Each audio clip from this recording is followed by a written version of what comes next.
Starting it. Good evening, everybody. Councillors, officers, members of the public, the press. Welcome to the inaugural meeting, actually, of the Service Committee for Children's Services Education and Skills. First of all, just read out the fire procedure for County Chamber. So, in case of an emergency, there are no planned fire drills during this meeting. If you hear the fire alarm sound, please treat it as a real emergency and evacuate the building via the nearest safe escape route. Nearest escape route is via the stairs to your left as you leave the council chamber or the public gallery. Exit via the door at the back of the building or across the inner car park to the evacuation point, which is the pavement opposite the police station. The lift can't be used in the event of any emergency. Please do not re-enter the building until advised safe to do so by a member of the staff. So we'll start with apologies and substitutions. I believe we have Councillor Love will be here running a touch late. We've heard nothing at all from Councillor McLean, so we'll mark him down as absent. Declarations of interest. Are there any declarations of interest not already on the council website regarding matters on the agenda this evening?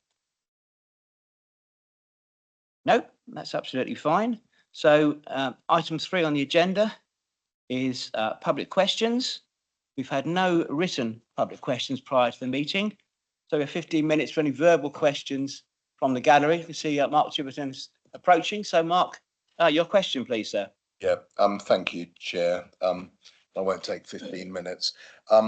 Yeah, Mark Chiverton from Unison asking this question on behalf of Unison, but also the NEU and the other trade unions who've been involved in the recent consultation process. And the question is this: in the light of the ruling of the schools adjudicator earlier in the week, which concluded that the decision to close Arraton Primary was based on a flawed process, serious questions are inevitably being asked by many people, including trade union members, as to where exactly that leaves Cowes County Primary School, which is facing closure as a result of exactly the same process, which has been deemed to be flawed. It will be very helpful to have the views of councillors and senior officers on that particular question. Thank you. Mark, thank you for your question. Not unexpected. The report, I don't know whether you read the report yet in detail, but it is specific to the Arraton situation. And the council did put out a press release this morning about Cowes, but I'll let Mr. Whittaker just expand on that as in line with your question. Ashley. Thank you, Chair. And thank you, Mark, for the question. I think the most appropriate thing for me to do would be actually just to read out the statement that we've made that relates to this matter, which is as follows. The Office of the Schools Adjudicated decision on the Arraton St George's Church of England Primary School was announced earlier this week, and the Council is currently considering its implications. In response to questions about this decision and its implications for Cowes Primary School, the Council can confirm that the arrangements relating to the closure of Cowes Primary School at the end of this academic year are continuing, including the transition arrangements for children moving to alternative schools in September 2025. We want to reassure families, staff, and the wider community that the Council remains committed to supporting everyone affected during this period. Thank you. Do you have a supplementary question, Mark? Yeah. I do, and thank you for that clear answer, which we will relay to our members, of course. My supplementary is this: alongside other groups, trade unions did raise quite strong concerns about the selection process for schools closures right at the outset of the school closure programme and reiterated those on a regular basis. What I'd like to ask is, will the committee and council officers undertake that in the event of any future closure programme, that they will consult more fully with recognised trade unions about the criteria to be used on a much earlier and a much more extensive basis than took place this time? Obviously, we were involved in consultations in terms of the employment-related issues throughout, but it would be helpful to have a reassurance that we will be involved and consulted on various alternative criteria to be used at an earlier stage and certainly in a much more extensive way than took place in September 24. Thank you. Yes. As a straight answer, Mark, is yes. At the moment, there is no school closure programme in place. And the Cabinet decision on the 20th of March ended that current process. If down the line a new school closure process needs to be put in place, it will be open, transparent, committee decision rather than a cabinet member, because we haven't now a committee structure, and meetings will be held. I've got a track record of doing this, Mark. So meetings will be held with the respective people, fully, openly, and transparently. Yes. That is helpful. I'll relay that to my trade union colleagues, and we'll make sure that we engage in discussions on an ongoing basis with officers to ensure that that happens. Thank you. I responded to say I'll happily meet you guys, to explain that to all of you if you wish. Thanks, Mark. Do you have any other questions from the public gallery? Good afternoon. Good evening, afternoon. Yeah, good evening. Hi, my name's Jen Hughes. I'm a parent of a child at Oakfield Primary School.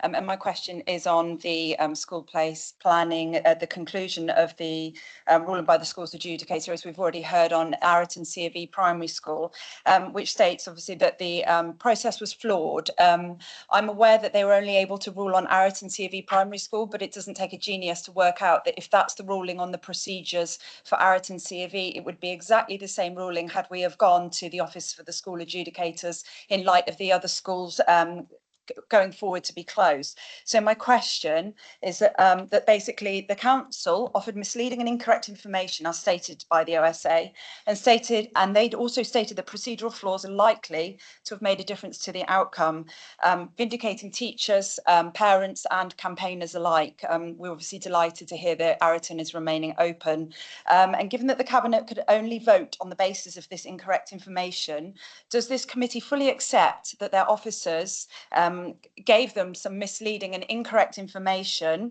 and do you fully support the findings of the OSA going forward, and in that light will you be offering a public apology? Thank you for your question. Taking the part of the bits out of it, I don't assume anything.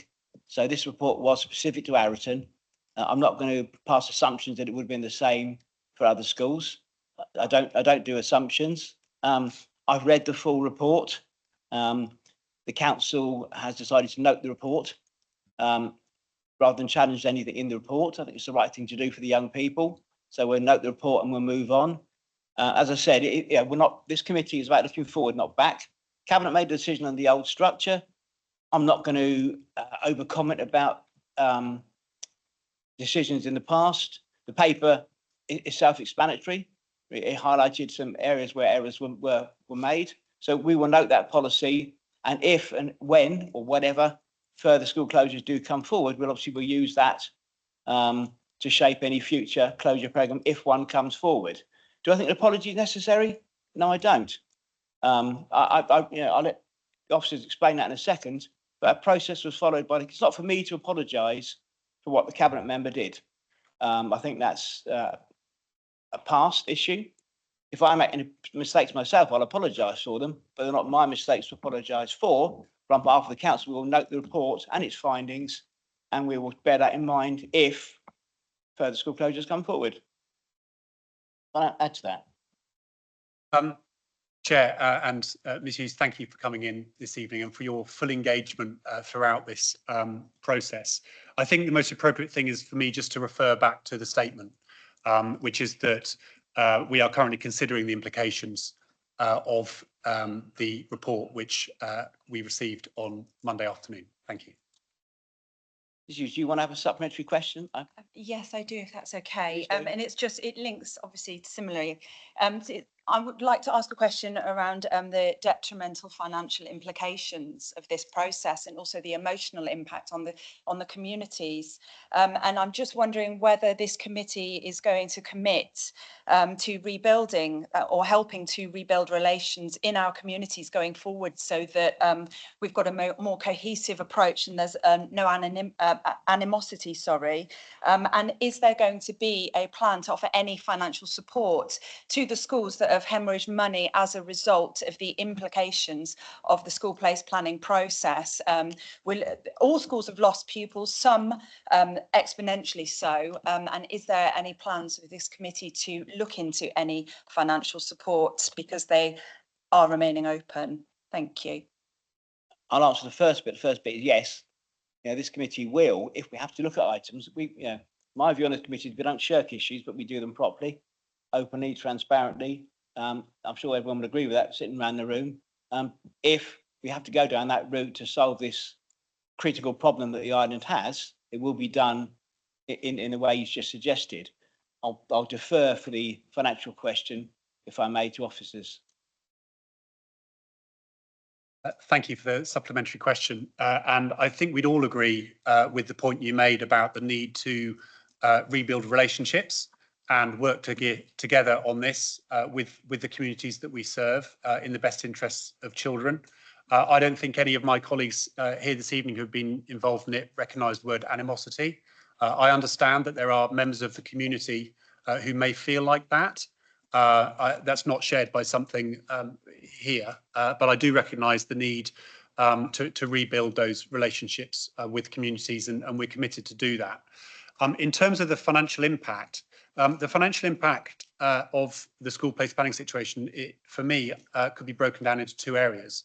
One is the matters that you allude to there, in terms of the fact that during the process, children did indeed move between schools, and I'm delighted that Irina's here, because that topic has been discussed at Schools Forum, and I know that the new lead member, Councillor Brady, is going to be attending Schools Forum as well. So I would expect that those sorts of matters to be discussed at Schools Forum, which they are as a matter of course in terms of schools who have significant changes in their roles.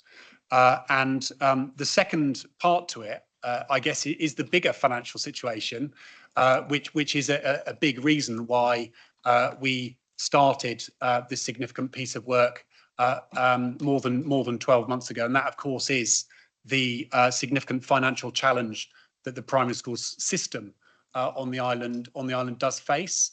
And that is something that I'm looking forward to working with communities and also our new committee, so that we can address that and deliver a sustainable school system from a financial perspective. The actual number at the end of last financial year of our maintained primary school system was an overspend of just short of £1 million.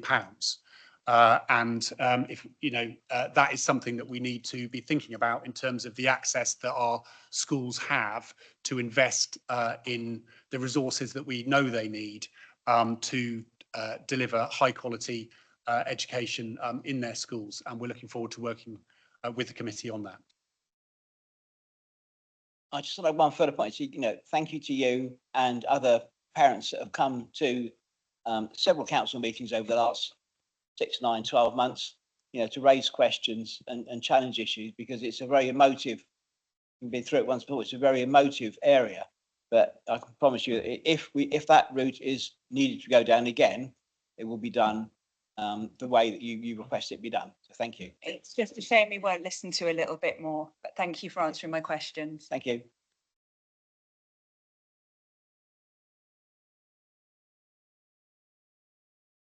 It's not. I will. Yeah, thank you, Chair. It's just around the question of upset and bruised feelings, and we've heard the answer around cows, and it may well be that the majority of the cows school community are accepting the situation. They're moving on, but I think we can't get away from the fact that there is still a massive sense of upset, frustration, anger and bitterness about that situation, and the fact that there are still quite a number of people who still haven't been satisfactorily redeployed. I'd just like to get an assurance that that is recognised and that urgent steps will still continue to be taken to ensure that as many staff as possible can be redeployed, and that the hurt feelings around that school and that community are very much included in that rebuilding exercise that has been referred to. Thanks. Absolutely, Mark, yes. I'm not going to come back on a supplementary. Okay. And when the public, so we'll move on. Before we go to item 4, I'm just going to give a bit of introduction to where we are, and I know Mr. Whittaker wants to say a few words as well. So, we are a brand new committee. We've moved now from a cabinet structure to a committee structure, so we will all make decisions together. We will all be involved in meeting people, talking to people. There'll be no, or very little anyway, conversations that you all aren't involved in. I know some committees have set up a separate council email group that we will set up. So documents can all be shared with all the committee rather than, kept to one person. Got a lot of experience around this table. We've got 5 ex-cabinet members. We've got 2 portfolio holders for this particular area. 3 actually, of course, forgot myself. We have a lot of experienced councillors, a lot of people at school governors. So we have got experience around this table to do what's right for the young people in all areas, not only education, but in social care as well. So I want us to use that to make the right, because we are now the decision-making body. There's no cabinet, no one person making decisions. We're not a scrutiny function like we were in the last 12 months. We are here to make the right decisions. It's changed for officers as well, because not only for us it's a change, but for officers it's a change on where that authority lies on certain things. And officers need to working through that change as well. We will need to do some private sessions going forward. I hope not very many, but there will be private briefings that will be needed. For example, the first one will be probably for us to meet the team. I know that's something that we've got in mind, for us to meet all the team of people that we'll be dealing with in County Hall. But most of our meetings will be done in public. We may need special meetings as we go through, extra ones beyond the planned ones. We'll see how we go with that. But we are one team, and that includes officers. Officers, we're here to challenge officers, but equally here to work with officers, because what we've got to remember, this is all about the young people of the island. And it isn't about us playing politics. It's about young people of the island. And where can they do that if we all work together? So we need to respect each other at all times. I guess we can challenge, of course we can. We have different views and opinions, but I will not allow any lack of respect between anyone to come through. No personal, and especially no political views. I've always said all along since I was cabinet member, we don't play politics with children. We're not going to now. We never will do. To the point raised upstairs, we've got to be open and transparent in everything we do. So if we meet with people, we'll meet with them as a committee. We're not doing it privately. We'll have to tackle some difficult issues going forward, but we'll do it together and without delaying or deferring things. We've got to make decisions at the right time for the right reasons. And so we're going to look forward and not backwards. I don't want we can pull things apart that happened in the past, but it doesn't achieve anything necessarily. We've got to work forward and work together to move things as quickly forward as we need to do. So those are the rules I think we should work by. And I know I've run it past a few committee members. That's what we're going to do going forward. So I'd like Mr. Whittaker now to do a brief introduction on where we actually are to set the scene on what we're moving forward from. No, I'm doing that first. Yeah.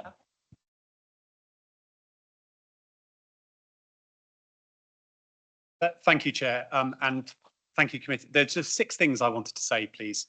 And the first thing is I wanted to say thank you to all the members of the committee for putting themselves forward to be part of this group. It's a hugely important role, and you have the opportunity to improve the life outcomes for 33,000 children and young people we have on the island at the moment, aged between the ages of 0 and 25. So it's a large number of children, young people and young adults that we serve. Some of our statutory duties go up to 25 years, which is why I'm using the age bracket up to 25. So there's 33,000 of them. And of course, it's not just them, it's also their families. So a lot of our services that we provide relate to their families in addition to them. And of course, all of these children and young people are the island's adults of the future as well. So you have a huge opportunity to impact not just their lives now, but also the island of the future. So thank you very much for being part of the committee and for all the work that you're going to do in the coming months and I hope years. The second thing is I wanted just to emphasise how wide-ranging and diverse the services that I and colleagues work across to do with children's services. So, for example, our services range from provision for young children before they go to primary school, all the way through to children who are at the edge of or involved within the criminal justice system. It ranges from children who we care for within the local authority, through to children who have, or young people who have special educational needs and disabilities and require extra support to help them get into accommodation and also vocational pathways. And the most important determinant of success in all these services is the quality of the people that we have. And within the Children's Services Directorate, some of them are here tonight, we have about 450 colleagues who work every single day intent on improving the life outcomes for the communities that we serve. And I want to use this opportunity to thank all of them as well for the work that they do every day. The third thing I wanted to say is that the work that we do is not just about the number of children and young people on the island, it's also about their needs. And there are many, many examples where the needs of the children and young people that we serve are increasing. So we have more children who require support, and often the complexity of the support they need is becoming greater also. If you look at the numbers of children, for example, who have needs that are so complex that they need statutory intervention, and you look at that as a proportion of the total child cohort on the island, we have very high levels of statutory intervention. So, for example, if we look at how many education and healthcare plans we have as a proportion of the 0 to 25 population, it's one of the highest, if not the highest in the country. If you look at the numbers of child protection plans that we have on the island in place to keep children safe, it's very high. If you have a look at the numbers of children that we care for because they're unable to live with their birth families, we are about in the top 15% in the country. So again, it's very high. What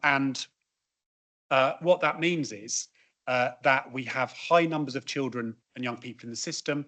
And so the amount of work that's going through all the teams that I and my colleagues are responsible for is very high. You may be interested to know that the Department for Education has recently redone its statistical neighbour lists, and you might be interested to know that the two closest statistical neighbours to the Isle of Wight in terms of children's services is Tameside in Greater Manchester and Cornwall. And other local authorities within the top 10 are Bury in Greater Manchester, Rochdale and Rotherham. They may not be local authorities that many people who come to the island and take advantage of our wonderful natural environment and holiday may realise. The fourth thing I wanted to say is that as we progress the work, you will notice some overriding themes. And two of those overriding themes are these. One is about the importance of early identification of need, early intervention and prevention. Because the more we can do that, the less need will escalate and the more children will be able to have their needs met without statutory intervention. And the other thing is the focus on maximising independence for children and young people as early as possible. We want islands children to be able to grow up, go into adulthood and be as independent as they possibly can and to thrive and go on to live happy, fulfilling adult lives. And to do that, we always need to be thinking not just about early identification and prevention, but also about how we can promote independence as early as possible. And an example that springs to mind is the work that we're planning to do around independent travel training, for example, with our young people so that they can have the support they need to be able to travel independently, not just to their place of education, but also so they can have a social life and travel around the island independently. The fifth thing that I wanted to say, please, is that there's very little work that we do within the Children's Services Directorate that we can do on our own. It's not only the case that you might see an item on early years, for example, which we're going to be talking a little bit about later, but actually those children may also be cropping up in other parts of the Children's Services Directorate. So one thing we're really working on is building our systems within Children's Services, share information across the Directorate and build relationships, because often there's a team in Children's Services that's supporting the same child as one of the other teams, and we need to make sure that we're promoting information sharing, collaboration and joint working.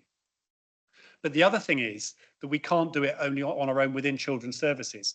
Thinking across the council, we really rely strongly on services like finance. And I'm really pleased that Irina's here sitting with us because she's very much part of our team, as are colleagues who work in human resources, in legal, in democratic services. So we are all part of one council team. And other examples would be, for example, the work that we need to do with adult social care and housing, because as I said, our statutory duties go up to 25 in some places. And we need to make sure, for example, that if we have young people with an education and healthcare plan who may qualify for the Care Act, that we're working really, really closely with adult services on their transitions. Or if we're thinking about care experience young people, we need to work really closely with housing to make sure that they can access some accommodation that they can truly call their home. If we think about, for example, the biggest driver nationally of children into the statutory child protection services nationally is now parental mental health. So the way that we work with our local NHS colleagues who support adult mental health is an absolutely key driver of how many children will be coming into the child protection service within children's social care. If we think about domestic abuse and the impact of that on children coming into statutory services, then again, we have to work with our public health colleagues. So I'm really pleased, and the chair has already alluded to this, that many of the members of the committee are also involved in. We have the chair of the adult social care, housing and public health and housing committee. Really lots and lots of linkages. And we also have people who sit on not just as a magistrate who will be supporting our young people, but also colleagues who sit on, for example, the integrated care bill. And we all need to be thinking not just about working in collaboration with our other statutory partners, but also there may be times where we need to hold them to account as well, because we need them to deliver their statutory duties in order for us to sufficiently meet ours.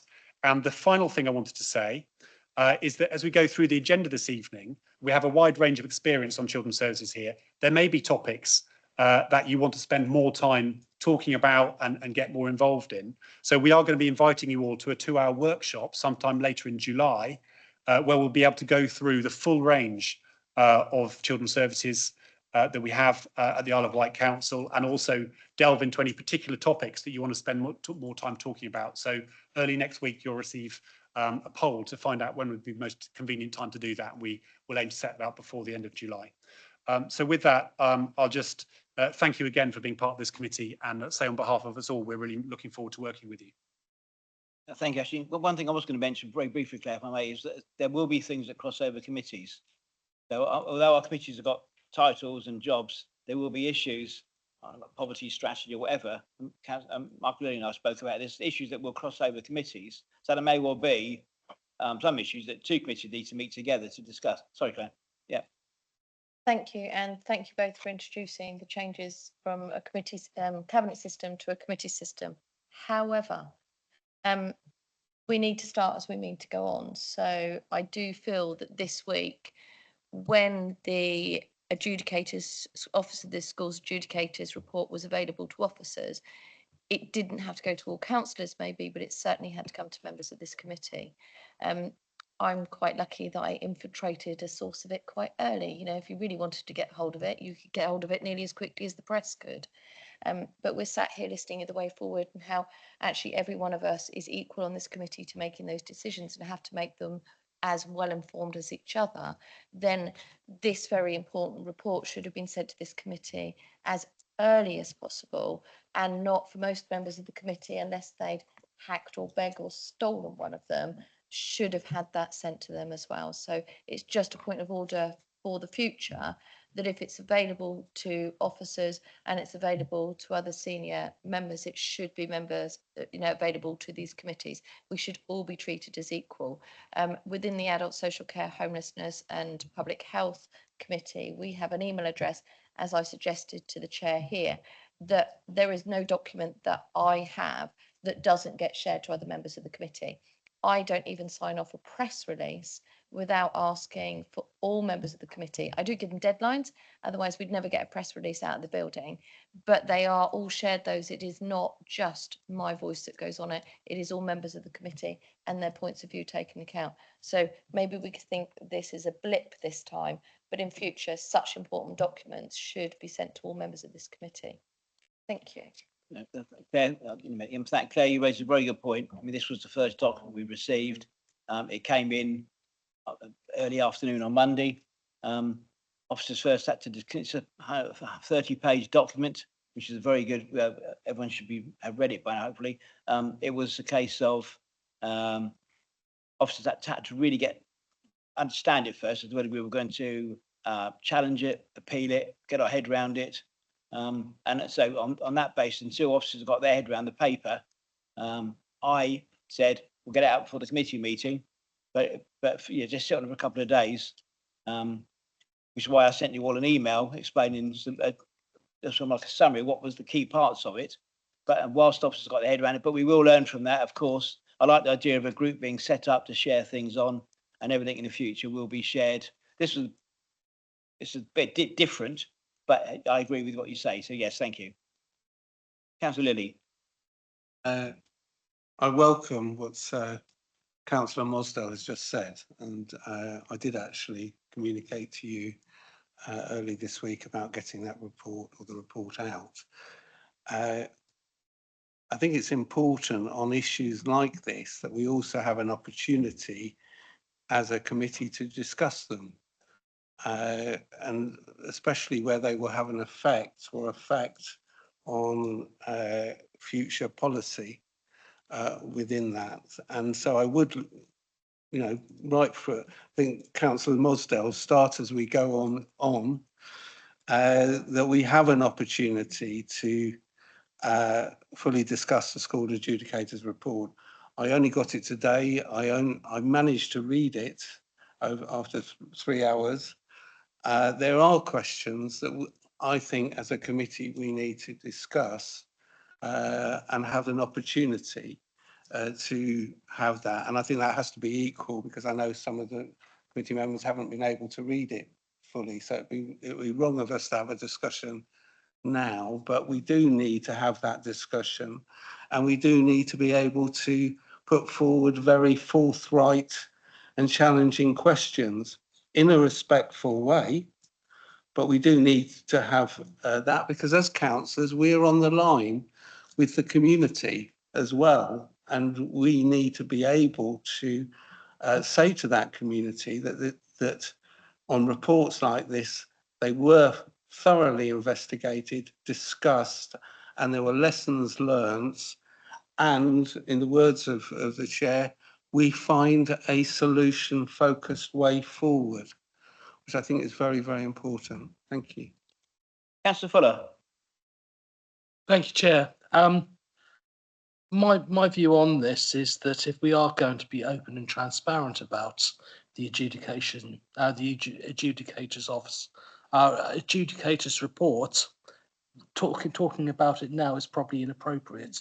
I would like to have a special meeting where we can actually look at it and actually be able to be open and transparent and talk to other stakeholders, because we're talking about something that isn't on the agenda, and members of the public haven't had the opportunity to be able to come in and engage with, and we have a lot of stakeholders that we should be working with. And I feel that it's inappropriate really to discuss it any further until we can have a special meeting to discuss that in full in the future. That's my Thank you, Councillor Fuller. Thank you. Councillor Love. Thank you.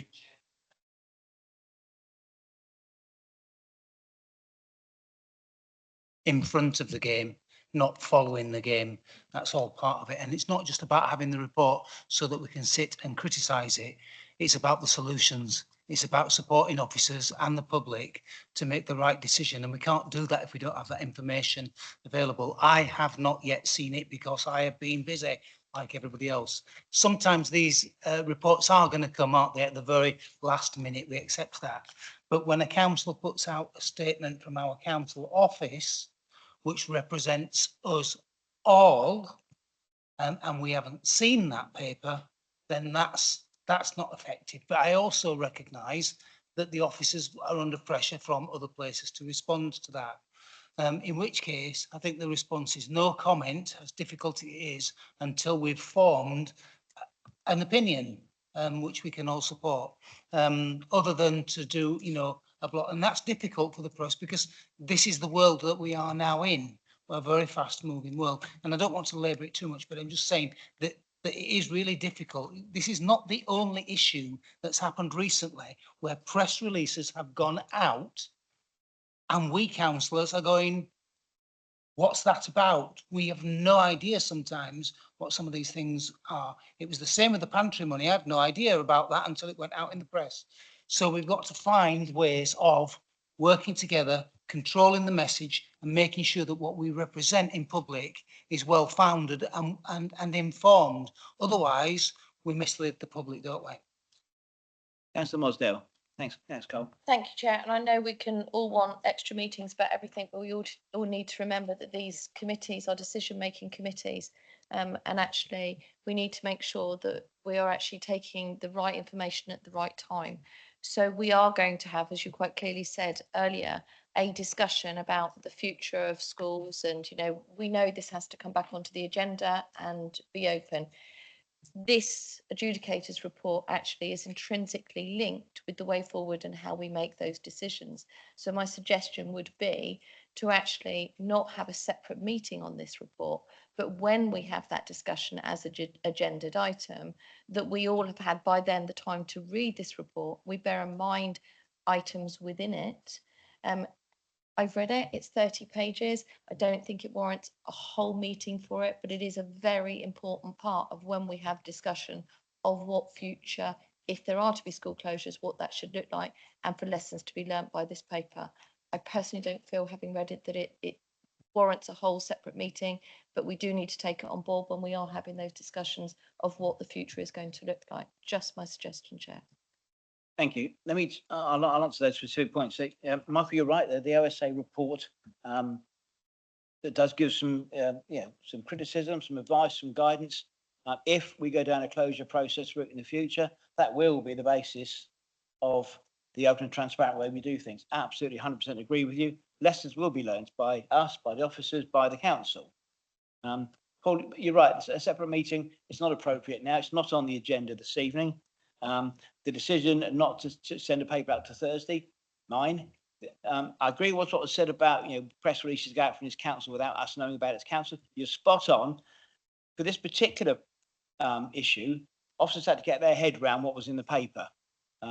Because before they noted the issue, there were issues that we could have gone back and challenged if we so wished. But the right thing to do is to note the report, learn from it, and to move forward. Regarding stakeholders, you're absolutely spot on. If we go down, I say if, because we know there's no place planning school closure in place at the moment. If we go down that route in the future, all meetings with unions, the diocese, anyone will be done in front of the whole committee. It won't be me meeting the diocese and the bishop and myself and Michael doing it. It'll be a committee because we are the decision-making body, not a cabinet member from behind closed door meetings with anyone and then presenting that paper. We will all meet prospective stakeholders if that's the route we go down.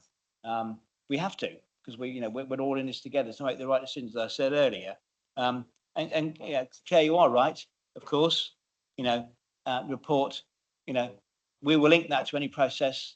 Officers have noted it, read it more times than I have probably, we will learn from this. We could dispute some of the comments, but point is we need to learn from it for the good of the young people we represent. There is a serious problem out there that needs somehow addressing, which we'll pick up a bit later. But all your points are very valid and we will learn from that as a committee going forward. And the paper bit, yes, we will have a communication of every document that comes through straight away. Perhaps we should all set up a communication group on our laptops just for the 8 of us.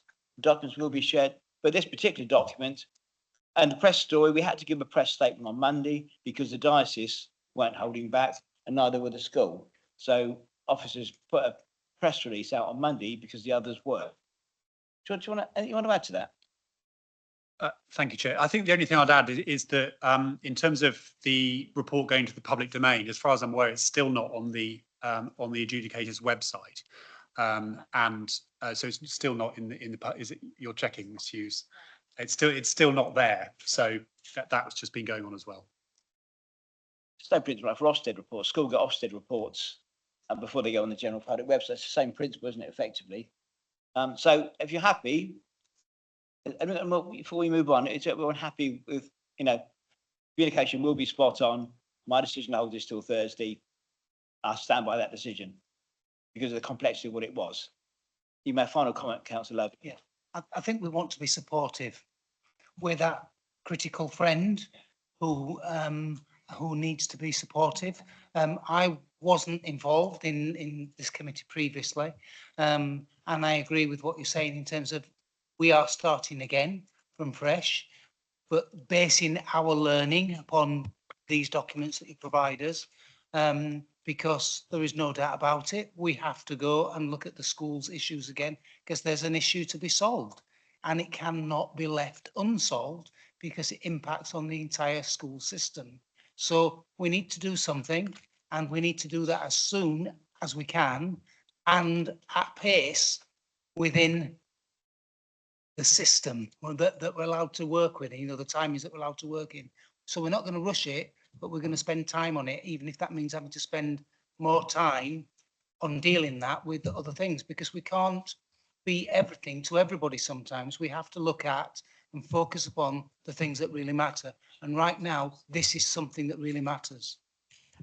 Thank you, Councillor. But we'll move on. And my final comment is, as I put sent to you all in an email this week, in the report, point 19 states very clearly the council have got a serious problem that we must address.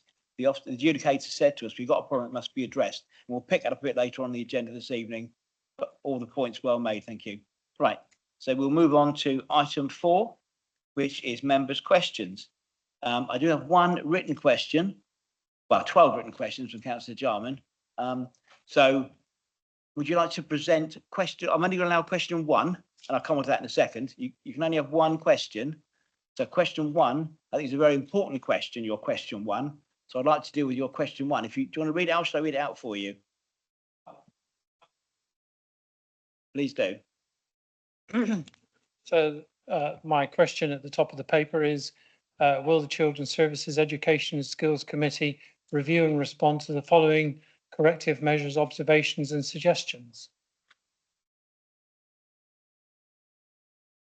That's your opening. Question 1 on your sheet is the committee should today consider recommending all future committee documents are passed by a suitable tool to ensure consistency of terms spanning punctuation to aid public and member comprehension. I think it was your first question on your list of 12 questions, wasn't it? That was the sub question 1 in the list, yes. Yeah. The question is at the top of the paper though. Okay. In your paper, because there's more a paper than a series of questions, there are 12 specific questions. Question 1 is regarding the quality of the documentation. And yes, when I was a cabinet member, we had a call-in process where all papers were checked. Cabinet member equally read the paper with a fine-tooth comb. I think it's important that papers are correctly worded for the public and for yourself, and spelling, etc., etc. So there is now a report quality assurance group that looks at all papers before they go into the public domain.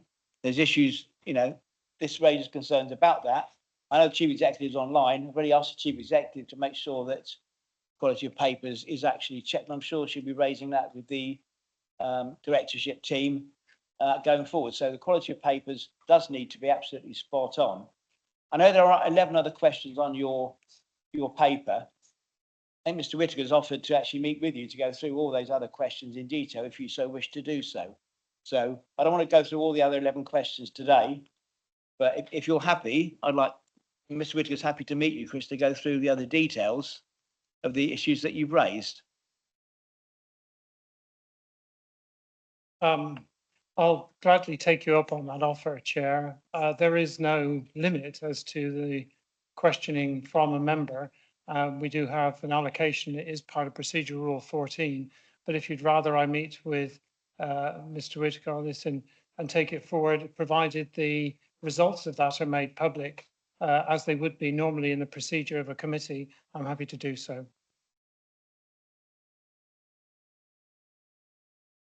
Check, it's one question per member is what I will allow. So in a series of questions, I'll take the first question that's on your agenda, but the other 11, say, we're just happy to talk to you and answer those, not a problem. Yeah, so Is this a point of order? yeah, I think as these questions are now in the public domain, because they're out, that they should actually receive, well, this is a public meeting.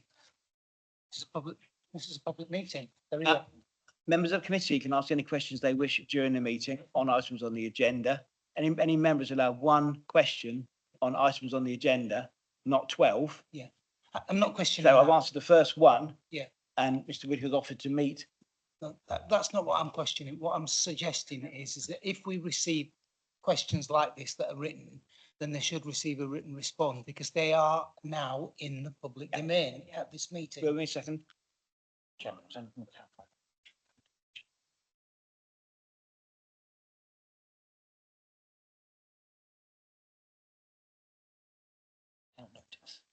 Under the new way of working with the committee structure, as we discuss each agenda item, if any of those questions fit that agenda item, I'm allowed to ask other councillors present to ask that question at that particular time.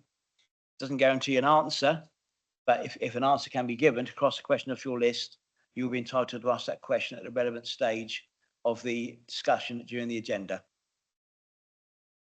or the meeting, and a written response to all your questions absolutely can be shared with the committee. Of course it can. So, is it a point of order? Because these are questions to me as chair. Is it a point of order or?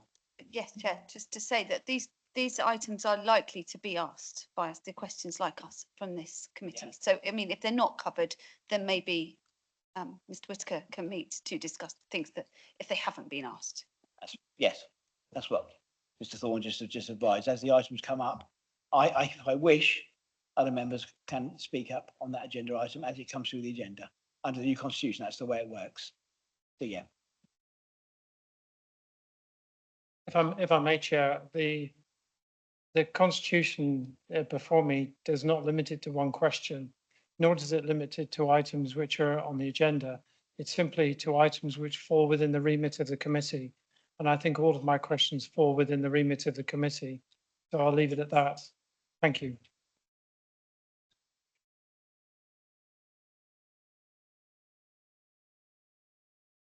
Without notice, it is items on the agenda, but you've given notice, so we'll cover those as we go through the agenda, if and when appropriate. We'll move on to item 5. Sorry, Chair, that's, if you look at 484, that's not correct. It's very clearly that it's, which is in the council has powers, duties, which affect the council, which fall within the terms of reference of that committee. So it's not limited to the powers within the agenda which is before us. In fact, I don't think 484 refers to agenda at all in that matter, but I'll leave that with you. I propose we move on. Item number 5, performance management, pages 5 to 70. Over to Mr. Whitaker. Thank you, Chair. I think we're all going to assume that the papers have been read, and we'll just introduce each item just for a couple of minutes, and then happy to open it up. So the points I would like to make, please, about this paper is that at the beginning, I explained that everything we do in children's services is broken down into 3 categories. We have a huge amount going on, and we need to be really structured in the way that we go about our work. So the first and most important thing we do is we need to deliver safe and stable services every day. I think you're all aware that we had a very significant change in the way that children's services are delivered on the island on the 1st of February last year. And when you're in an environment where there's lots of change, you need to make sure that you keep focused on day-to-day operations, that we deliver safe and stable services every day. The second thing is we are still in the process of setting up the new directorate. So we've made a lot of progress. When 1st of February last year, we had about 11 service level agreements with Hampshire County Council that lasted for up to a year.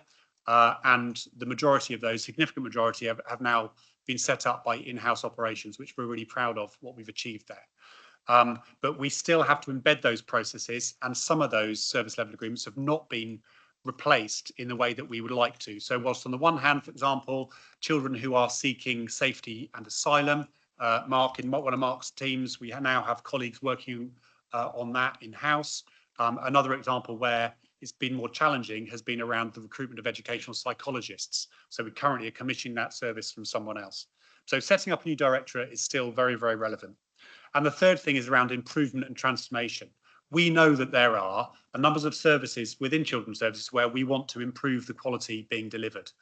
And we've made good progress in some areas. So some of you will know, for example, within the youth justice system, we've had that upgraded by the Youth Justice Board of England and Wales from a level 3 to a level 2 already. We're really proud of that. We had a Ofsted focused visit on children in need, children requiring help and protection. There were some very positive elements of that, but we still have a long way to go. So improvement is a big thing. But on top of that, there's also a load of transformation as well. So with the paper, there was an appendix attached all around the national agenda around children's social care reforms. This is an enormous piece of work that comes out of some research that was done back in 2021. And it was all around asking the question, why is it that we as a country have more children in care than we have ever had? What can we do to address that? And these reforms essentially are looking at addressing that to try and reduce the numbers of children in care. So huge amounts of work. We put everything into those 3 areas. I just want to give you some highlights about things I think that are going well and then some specific challenges. So the first thing about going well, I think, is the infrastructure that we're building. It takes time to build infrastructure, but there's lots of examples, I think, where we've made real significant progress. So a key element of infrastructure, I would say, is people. And I've already said, I believe that people is the most important determinant of success within children's services. And I'm really proud of the quality of staff that we have within the Children's Services Directorate. We have some outstanding people who not only are incredibly committed to island children and families, they're very, very dedicated, they work very hard, but they also have a real appetite and thirst for learning. I believe that we've made progress in developing a learning culture, and we're learning every day.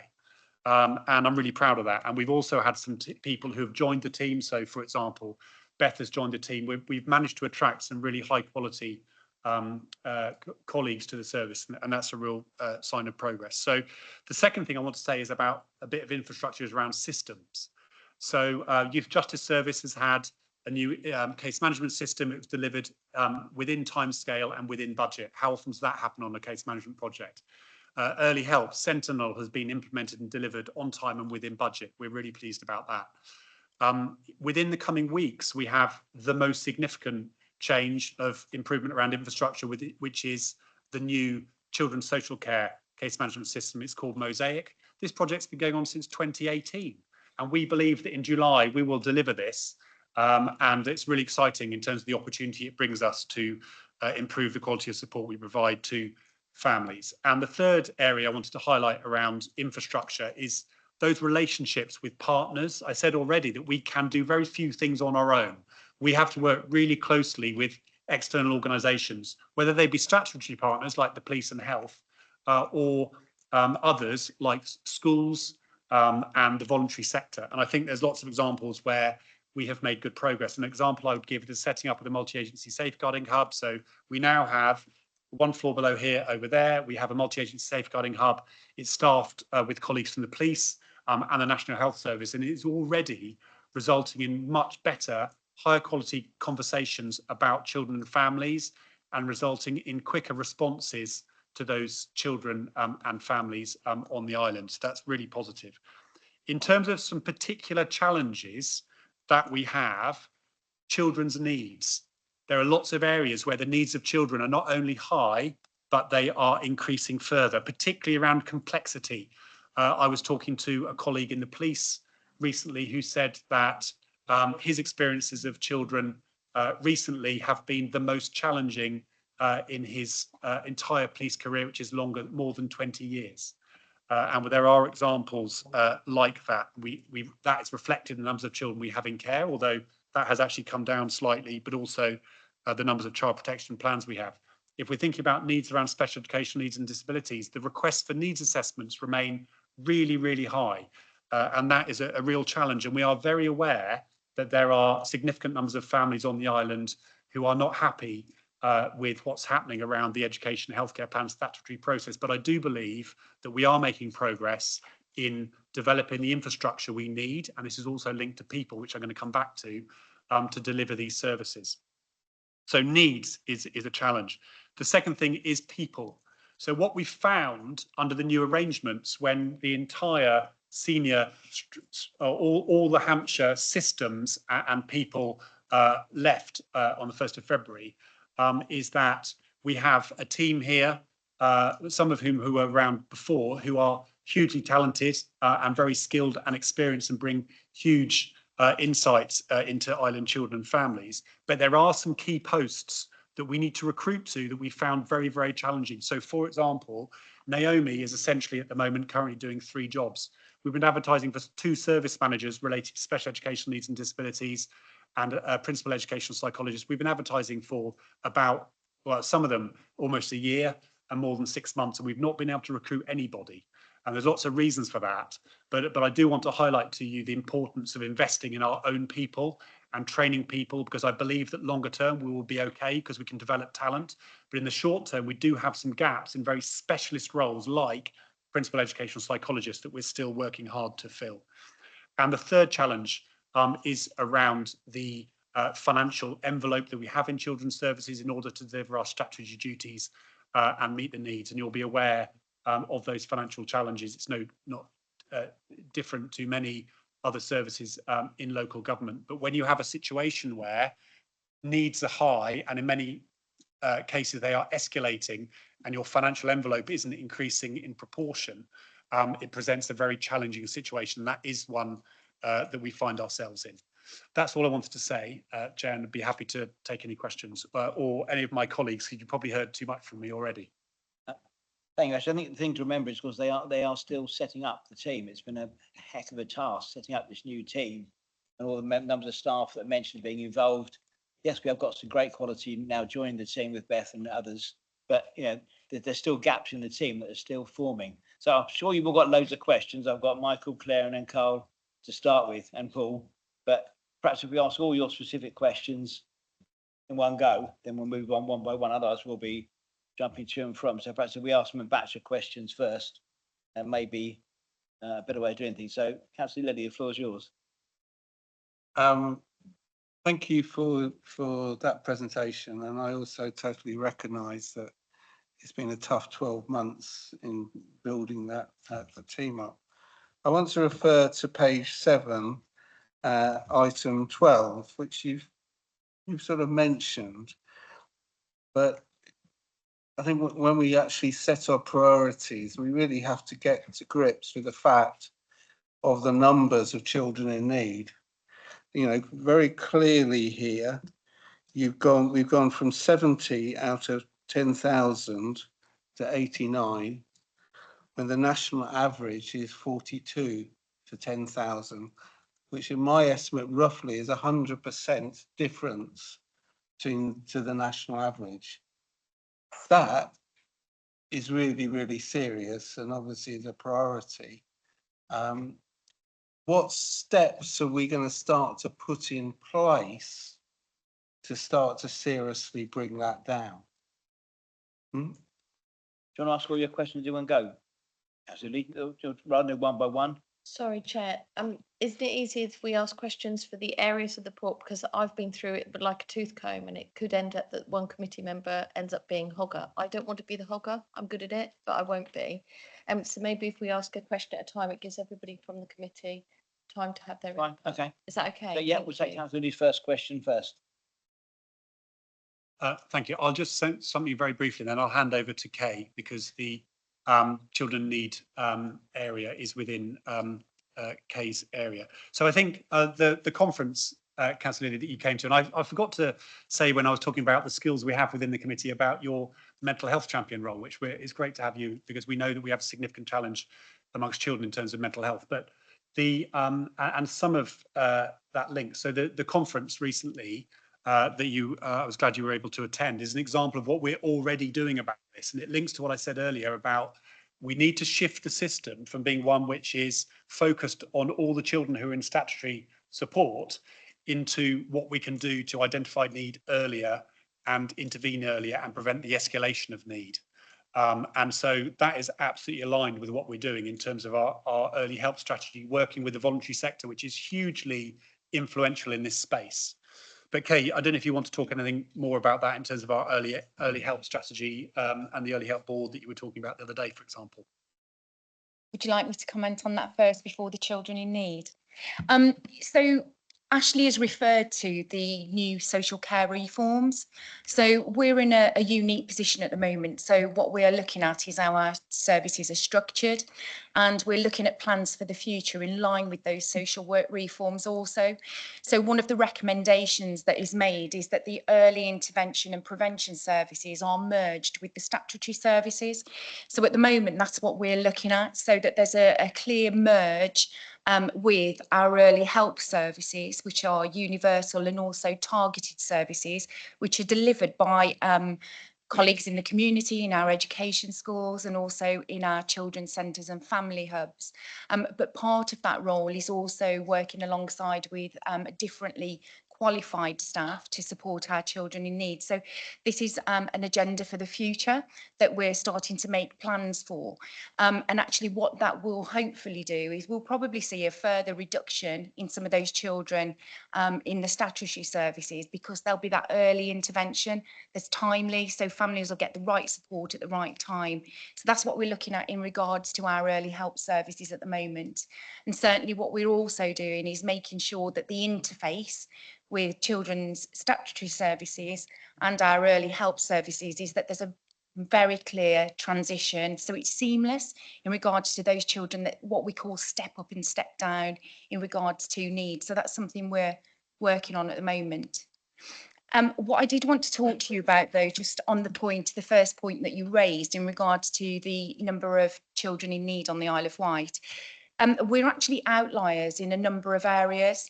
So if we look at the number of our children who are open to the service, then actually we're outliers when we compare ourselves to national and statistical neighbours. That's the same for the children who are children in need, requiring support and help from a statutory perspective, but also our children who are subject to child protection planning, and also our children looked after. So what we've been doing over the last year is we've been doing a forensic analysis as a new team coming into place to understand whether we've got the right children in the right place receiving the right support. What we do know is that there's been quite a change by introducing our own multi-agency safeguarding hub. So what we are seeing at the moment is a decrease in those numbers. So what we call contacts into the service, they then transfer through to a referral, to an assessment, and then that determines whether a child needs a child in need plan or whether they need support via child protection. So what we are seeing is a gradual decrease, and that's something, you know, it relates to some of the things Ashley was just sharing with you about what we've been doing about infrastructure and change. So the multi-agency safeguarding hub, we're able to respond much quicker. We're contacting our referrers direct. We've got our partners who are situated in the same room as us. So actually what we're seeing is a different response that we're able to undertake to make sure we're making the right decisions for those families. So we are gradually seeing a reduction through the system. One of the other things that we've done, and this coincides with introducing the new multi-agency safeguarding hub, is we've done a systems review of how we apply thresholds to make sure again that throughout the system our application of those thresholds is accurate and it's consistent. So that's also included a review of all of the children that are open to us. So we're making sure that the right children are in the right place receiving the right support. So whilst we're not in line with statistical neighbours at the moment, we are seeing a decrease in some of those areas, but we are outliers. We don't understand fully all of the reasons, but what we do know on the island, which will be no surprise to yourself, is that actually we have got increase in need and complexity, and it's not different to other areas nationally, particularly post pandemic and COVID. We have seen an increase in the needs of children requiring statutory support, which will also have an impact. Thank you, Kay. Councillor Mosdale, you're next on my list. Thank you. I'm going to have to ask two questions because one of my questions leads on from what you were just saying with decreases and stuff like that, and it refers back to point 12. The start of that paragraph says the number of children requiring children in need support increased in quarter strict. It's actually up by 284 children in one quarter. So it's literally 1,416 from 1,132. I'm just listening to you say that, you know, the trajectory is decreasing. Well, can we have an explanation why that figure actually in one quarter has gone up by 284? Sorry, my computer has died, so I haven't actually got that report in front of me. So I'm not looking at the data that you are. My understanding of that is it's the timing, because obviously Q4 is the first quarter back at school, and quite a lot of referrals come from the school network. So Q4 was always the biggest quarter. Oh. Sorry, apologies. I hadn't got the report in front of me. There is a decrease. So our MASH service, the Multi-Agency Safeguarding Hub, went live in February, so towards the end of February. And as I say, what we've done is since then, we've done a review of all of those children open via assessment and children in need. So that has had a change and an impact in regards to the number of children that are opening the service. Okay, so can I suggest, I know with the Adult Social Care Committee, we are bringing in a report every other meeting that will actually give us more live data. The one thing that councillors understand is actually quarterly reports. By the time you get the quarterly report, the data is actually, it's a long time away, isn't it? You know, it seems like a lifetime, January, February time. So a suggestion would be that when we have this section of the meeting is to make sure that we have more live, more recent data for us to be able to question on. Sorry, that was just bringing on from the last question. My actual question is, so goes to point 6. You discussed the Integrated Care Board as part of that point. As we know, the running costs of the Integrated Care Board have been legislated by government to reduce by 50%. When they're not saying that this is going to reduce in services, but in the actual running costs. Everybody knows that if you reduce running costs, somehow services are going to be affected. Can you explain to me how you feel that those changes within the ICP and that 50% decrease will actually have an effect on this directorate, please? Thank you, Councillor, for that question. So just as an introduction, I'd say that we have a really strong working relationship with colleagues in the ICB. So we have, for example, one of the ICB commissioners who is regularly sitting within the team. You know, she's part of our team, the way you look at it. You know, we talk about being one directorate, one council, one island team, and she's part of it. And it's great to have her embedded within the office on a very regular basis. I think it's too early to say what the impact of this is going to be at the moment. But what I would say is I think that during this period of change, it has caused a delay in decision making. So, for example, before these changes started, we were having active conversations about, for example, joint posts around commissioning, because there are lots of examples where the Integrated Care Board and local authorities can jointly commission things. And because of the uncertainty about future staffing structures, that's an example where that is just on ice, basically, at the moment. I'll give you another example would be around the capacity, which I think is reasonably well known, around therapy provision. So where, if we think about the world of special education needs and disabilities, often people look at the local authority for it, but actually there are two lead statutory partners, the Integrated Care Board and the local authority. And the Integrated Care Board actually is responsible for delivering things like capacity around occupational therapy, physiotherapy, speech and language therapy. And we know that we have significant challenges around delivering speech and language therapy provision early. In fact, we had a local government association peer challenge, which we invited in the autumn. And one of the recommendations arising from that was that the Integrated Care Board made arrangements to make speech and language therapy available without the need for an education and healthcare plan, in line with improving early intervention and prevention of escalation of need.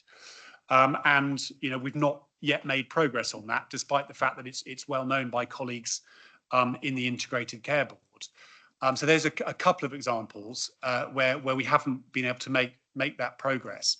I think it's also not just about the Integrated Care Board. I think it's also about the provider, the trust that actually is commissioned by the ICB to deliver, because I think we all know that they also have similar challenges around that.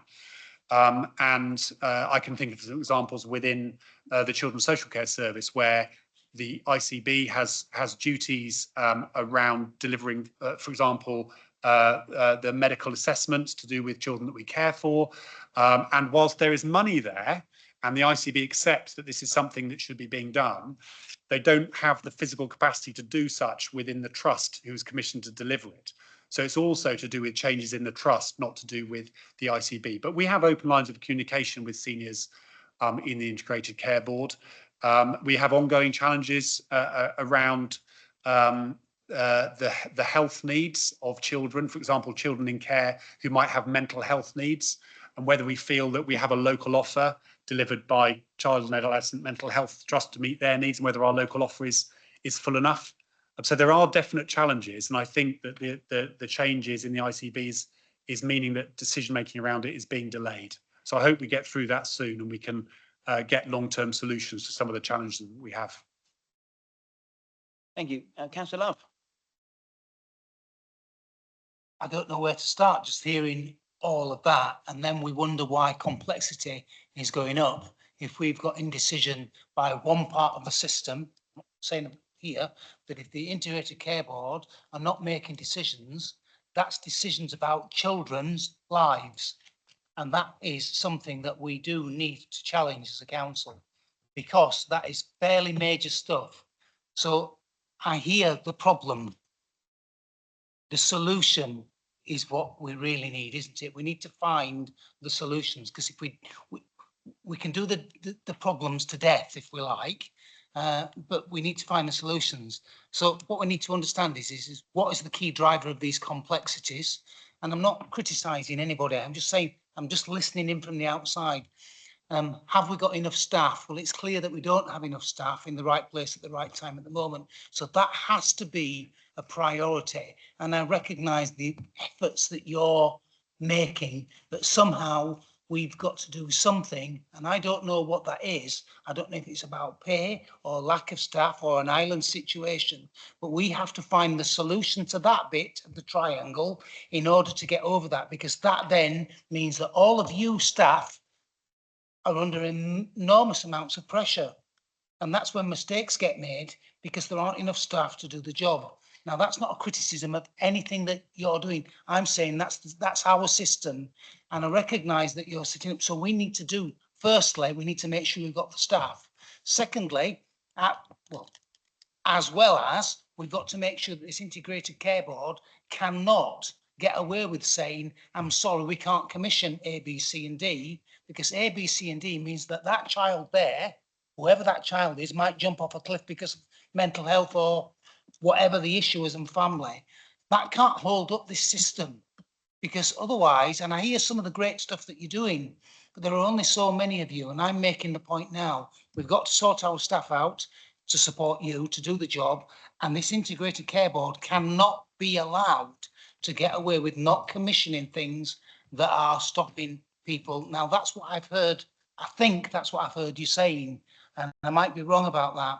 So we need to understand what the complexities are. We need to understand what the triggers are, and then we need to develop the response at the same time. The problem is that the national statistics, as you've pointed out, make us look really bad as an island right across the board. It doesn't encourage anybody to move here. So we've got to do, have we got any of our media team here today? We've got to do something about that. We've got to explain that to the press, because that will stop Dr. X or Nurse X or engineer or even our home helps and carers from coming to this island, because that's one of the things we need to do. So Very good. Quite a lot going on, haven't we? Really? Very good question. I'm sorry, that's not really a question, is it? Well, I think there's points that it can be answered. But So I there's think- specific things that I think that we need to try to get our heads around that I'd like to see on the agenda. One, we've got to get staffing onto the agenda more, or as a regular, because that is important. And two, I think that we need to sit, there's a lot, we're going to have to sit down and talk about what we're going to do with this Integrated Care Board, because that is That cannot be allowed. Sorry, Ashley, can I just quickly step in because you were there as well when the Integrated Care Board came to speak to our committee. And what we have to understand is this is a really difficult time for them, and this is not an island position. This is not a Hampshire position. This is government legislation that has come down and has told all integrated care boards to reduce their running costs by 50% by December. So I think we do have to have a level of understanding that, as I want to know how it's affecting us as a system and a council, but actually we've got to remember that they are under a huge amount of pressure, and lots of people are looking, is it going to be me? Because running costs means senior members of staff and commissioners going. So just to jump in there, we are very limited, and it was made clear by the ICB and members of the trust when they spoke to our committee, wasn't it, that this is out of their control. This is coming down from government, and it is an absolute directive that they have to reduce those costs. It isn't just an island issue.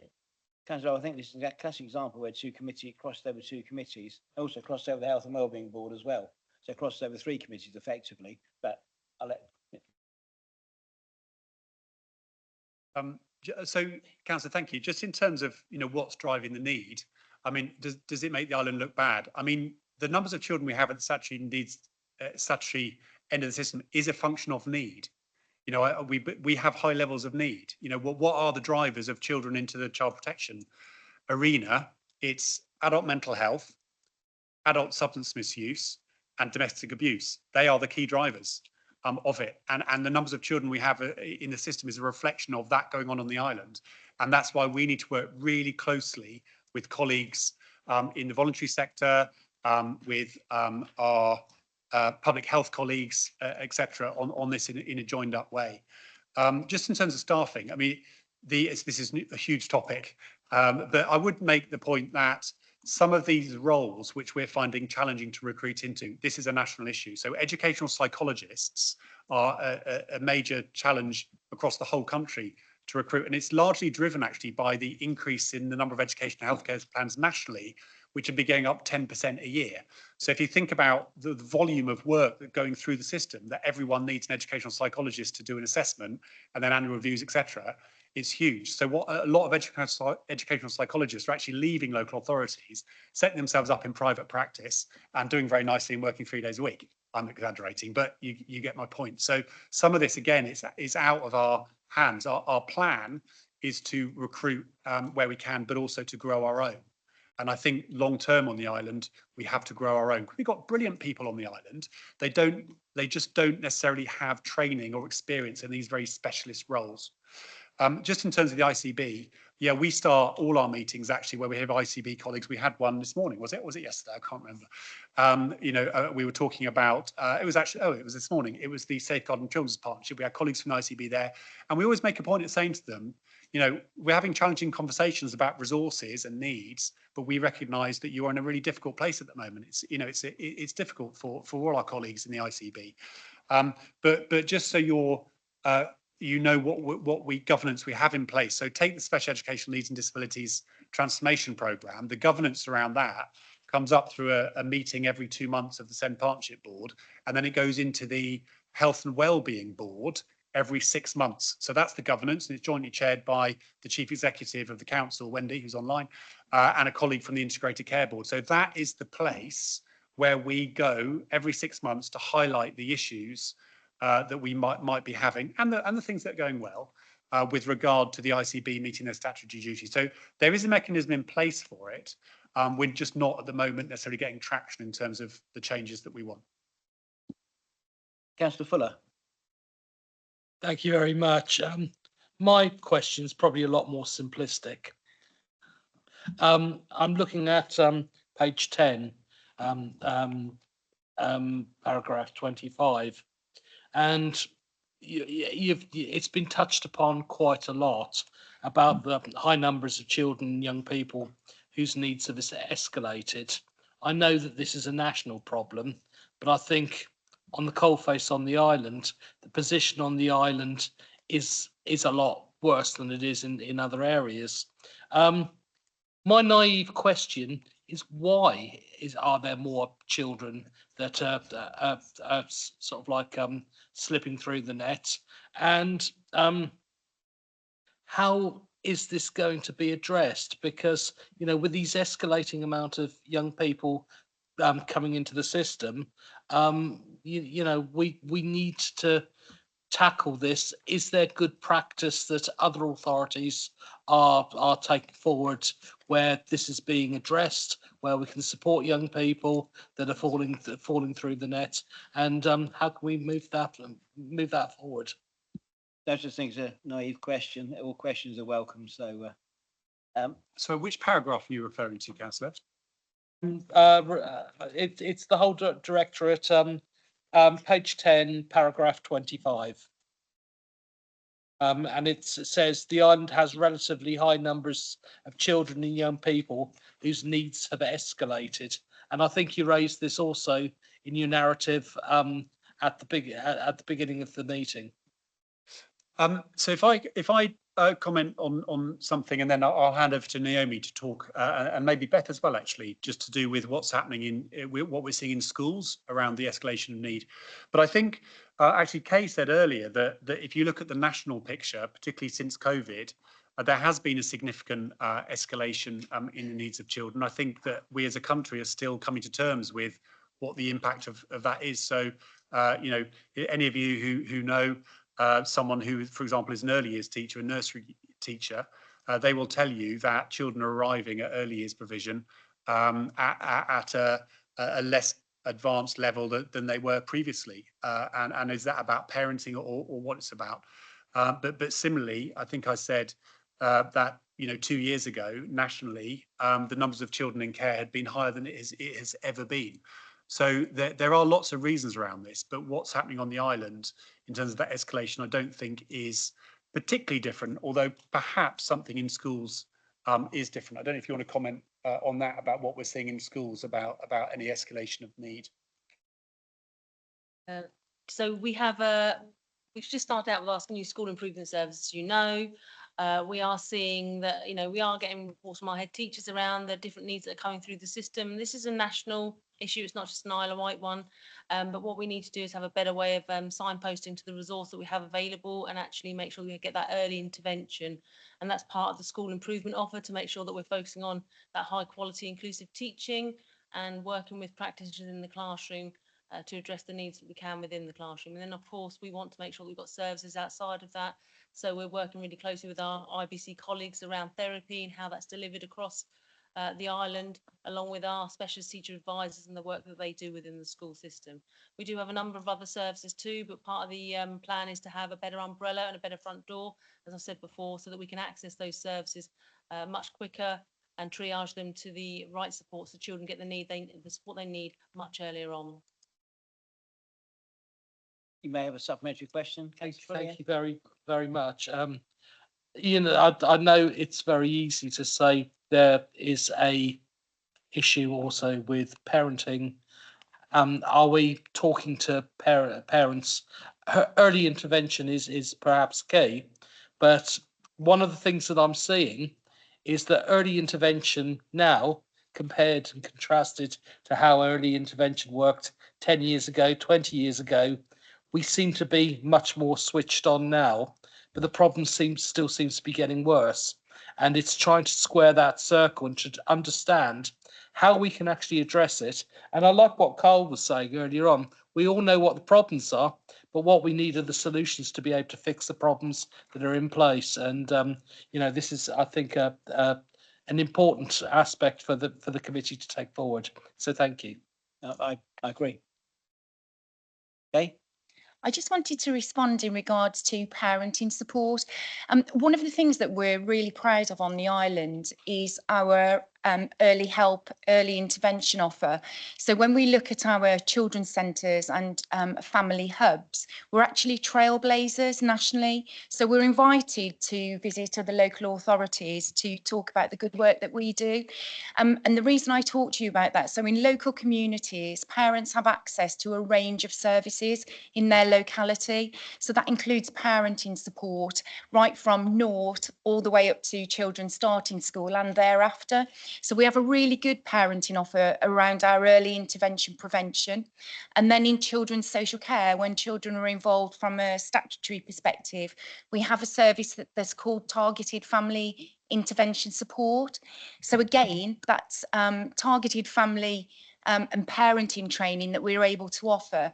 But we also have specialist workers who provide drug and alcohol interventions for parents, and also mental health services for parents also. So we do have quite a strong offer around parenting support on the island. Sort of reassured.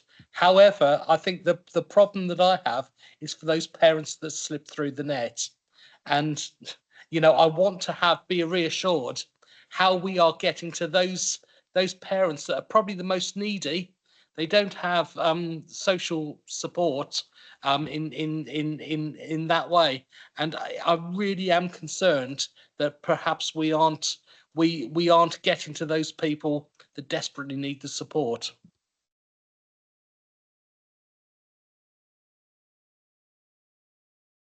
Mr. Whitaker, yeah. So I believe that one of the things that we can do to address that point, I'm not saying it's going to solve it, but is to work with the voluntary sector. Because the voluntary sector on the island, my perception of it, and those at the conference, we spoke about this, is, you know, the voluntary sector organisations are those that really know their communities really, really well. And they're out on the ground, they're in the communities all the time.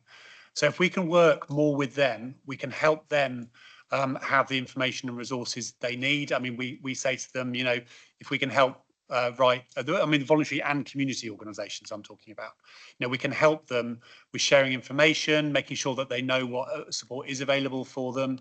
We can help them write grants and for grant bids and the like. I think the voluntary sector is something, we've got a brilliant voluntary sector on the island. And I think by working together as one team, we can make it even better. Councillor Andre. Thank you, Chair, and thank you for a very detailed report. I'd like to ask, relating to paragraph 15 on page 8, regarding technology. I'm a great fan of technology, and especially if used correctly, it can help to ease a lot of pressures. And I know particularly teachers in our schools are using technology in an increasingly varied ways to improve outcomes. But you've put in paragraph 15, you've mentioned specifically the 3 new technology infrastructure projects, and you've put these are all large pieces of work containing significant risk. So I think it's important. I'd like to understand a little bit more detail about that, and what are those significant risks? Thank you. I wondered, Kay, do you want to just give an overview of just what's happening with Mosaic, or do you want me to do that? I'm happy to, if you'd like me to. So for example, one of the risks is that, and this is happening in the coming weeks, is we will have a period of time where we're closing down the current system, which is the ICS integrated care system, and we are then managing all the data across into Mosaic. So there will be a period of time where we cannot record into a live system. So that is a significant risk, isn't it, in terms of if we were to lose information, or families were in a situation where we needed to access information during that period of time, et cetera, et cetera. So that is a period of risk. And when we then bring to life the new system, there are assumptions and plans around it coming to life and having copied all this, but we all know that is a high risk situation. I'm really pleased about how it went with the other 2 systems. So the Core Plus in the Youth Justice Service and Central in Early Help. And I think our colleagues in information technology have been absolutely outstanding. And that's a really good example about how we need colleagues, not just in finance, but also in IT. They've been absolutely brilliant. And we also have external experts on that particular system as well, working on it as well. So I think we're doing, you know, as much as we can to manage that risk, but that is an example. You know, when you fire up the new system, you hope it's all going to be there. But there, you know, we have a contingency plan as well. If that doesn't happen, we'd have to go back and all that stuff. But that's an example of the risk. I don't know if you want to add anything to it, Kay. Just to clarify what you were saying there, really. So we have got a business continuity plan and approach in place at the moment. We're actually due to go live quite soon. So we have got mitigations in place, and there is a contingency plan. So so for example, over 2 weekends, there'll be a number of us on call working to be able to do that. And if there are any issues or so forth, we have got options to do what we call roll back the system. So I think we're quite confident that in the event of anything going wrong, we've got an approach that we can take. But of course, there's always an element of risk, isn't there? But the new system will be transformational compared to what we have at the moment. I think you'll be aware that we've got an integrated children's system and a separate SharePoint facility where children's records are stored. So it's very convoluted to be able to access that system. So it will be actually transformational for not just for people on the service, but actually for children about being able to access their records in the future as well. Can I allow just very quick Yeah. supplementary? It's my understanding, having been involved with this as lead member, that Mosaic is not actually a new system, and then it has, I believe it was used by Hampshire. So, or is the system that we've got bespoke to us? Because if it's not a brand new system, then obviously we should be aware of potential anomalies in that system. Ashley referred to earlier that this process has been ongoing since 2018. So that will be what you're referring to, Councillor Andre, in regards to Hampshire's process. So you'll be aware that they initiated contracts for Mosaic for Hampshire, also the Isle of Wight. That didn't progress prior to the ending of the partnership. So what did happen at the end of the partnership is we recontracted ourselves as a local authority to be able to implement that process. So as of a year ago, we recontracted, and now a year on, we're ready to go to implementation. So it's not the same system that Hampshire have introduced. So Mosaic has different options about how you put that system in place. So ours is a different variation. So we're doing a phase 1, which is now, and then there'll be a phase 2 where we can make some further slight adaptations so it fits our practice model as we go forward. I am conscious of time, and we've got 5 other things on the agenda, but I'm going to allow one question from Councillor Hendry, and Councillor Critchley hasn't asked a question yet. I'll ask Councillor Jarman. I'll cut my list down, and Councillor Lydia's question I want to finish on. So I'm going to invite people who haven't asked a question. Councillor Hendry, Councillor Critchley, myself, Councillor Jarman, and then I'm going to end with Councillor Lily's final question. So if we keep the questions brief. Very quickly, I'm talking about Mosaic. Have you practiced migrating the data from the current system to the other one? Do you know how long it takes? So then you will know how long you'll be in manual mode where you can't record anything. Wow, you're asking me very technical questions at the moment. Yes, data migration has been tested, and we are in the process to go into implementation. So at the moment, we're testing the programme in a safe testing area to be able to go live. In regards to timeframes, I can't give you that technical answer today. I can get that information for you if you're interested, but I can't give it you here and now. Appreciate it because he is interested, yeah. You are interested, okay. Councillor Richardson.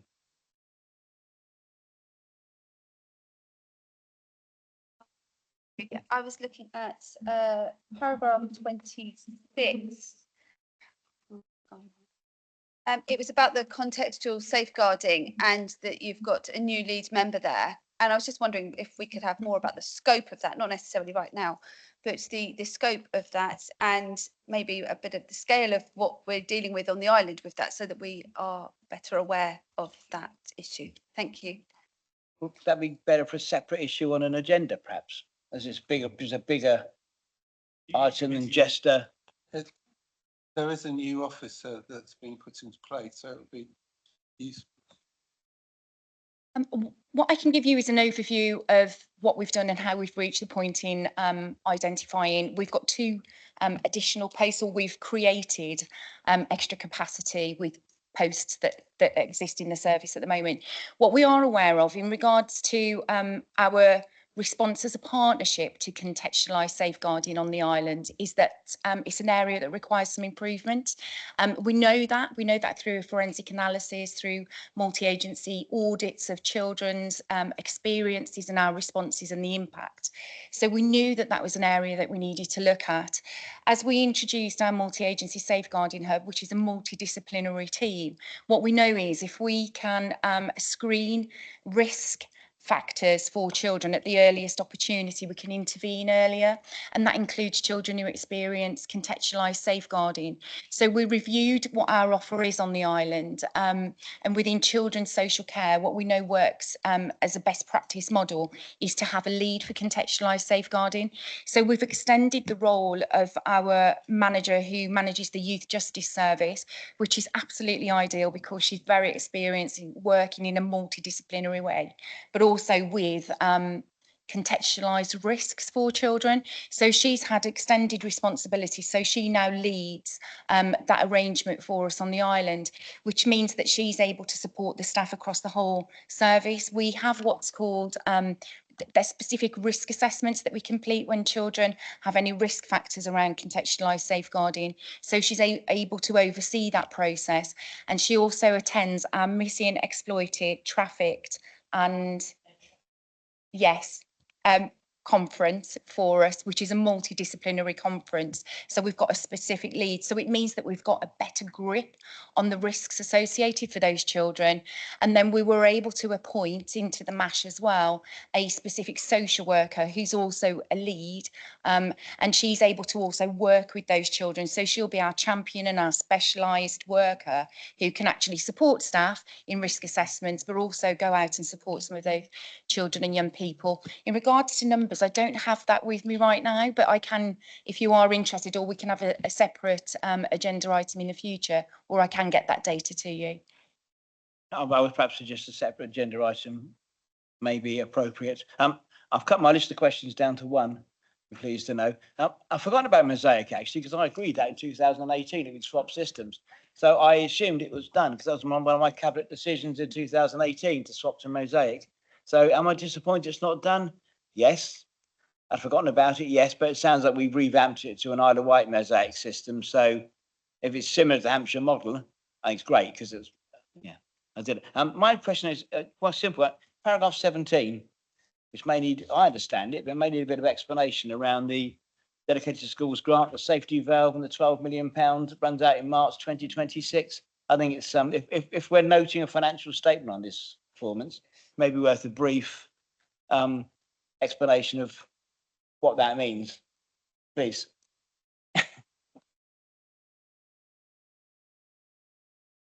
And Irina as well, as Irina's here, you can do the exact detail numbers.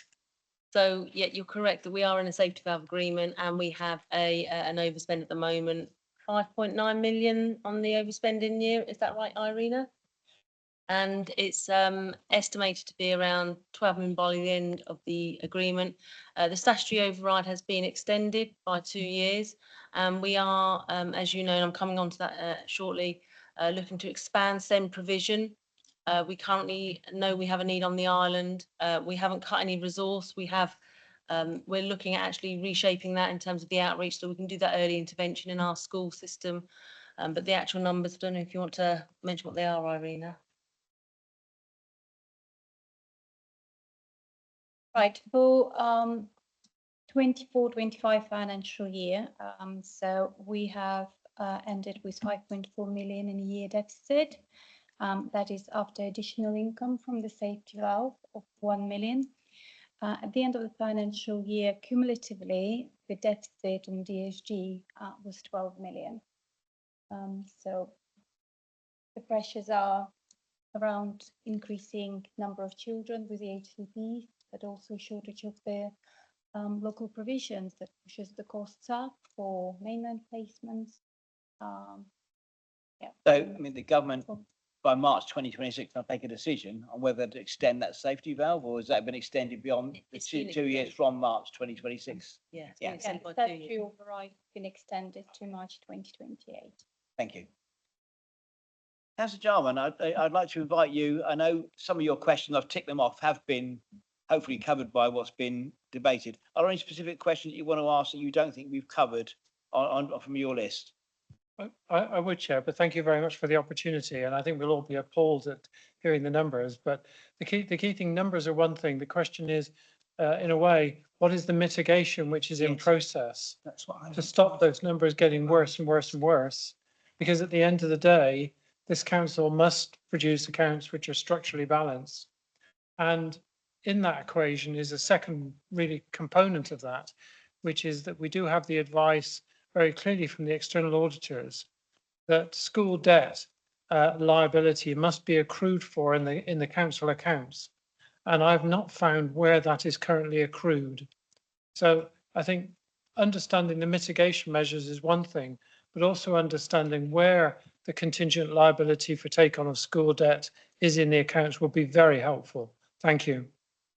Thank you for your question, and I'm, trying to be as accommodating as possible with this. So thank you.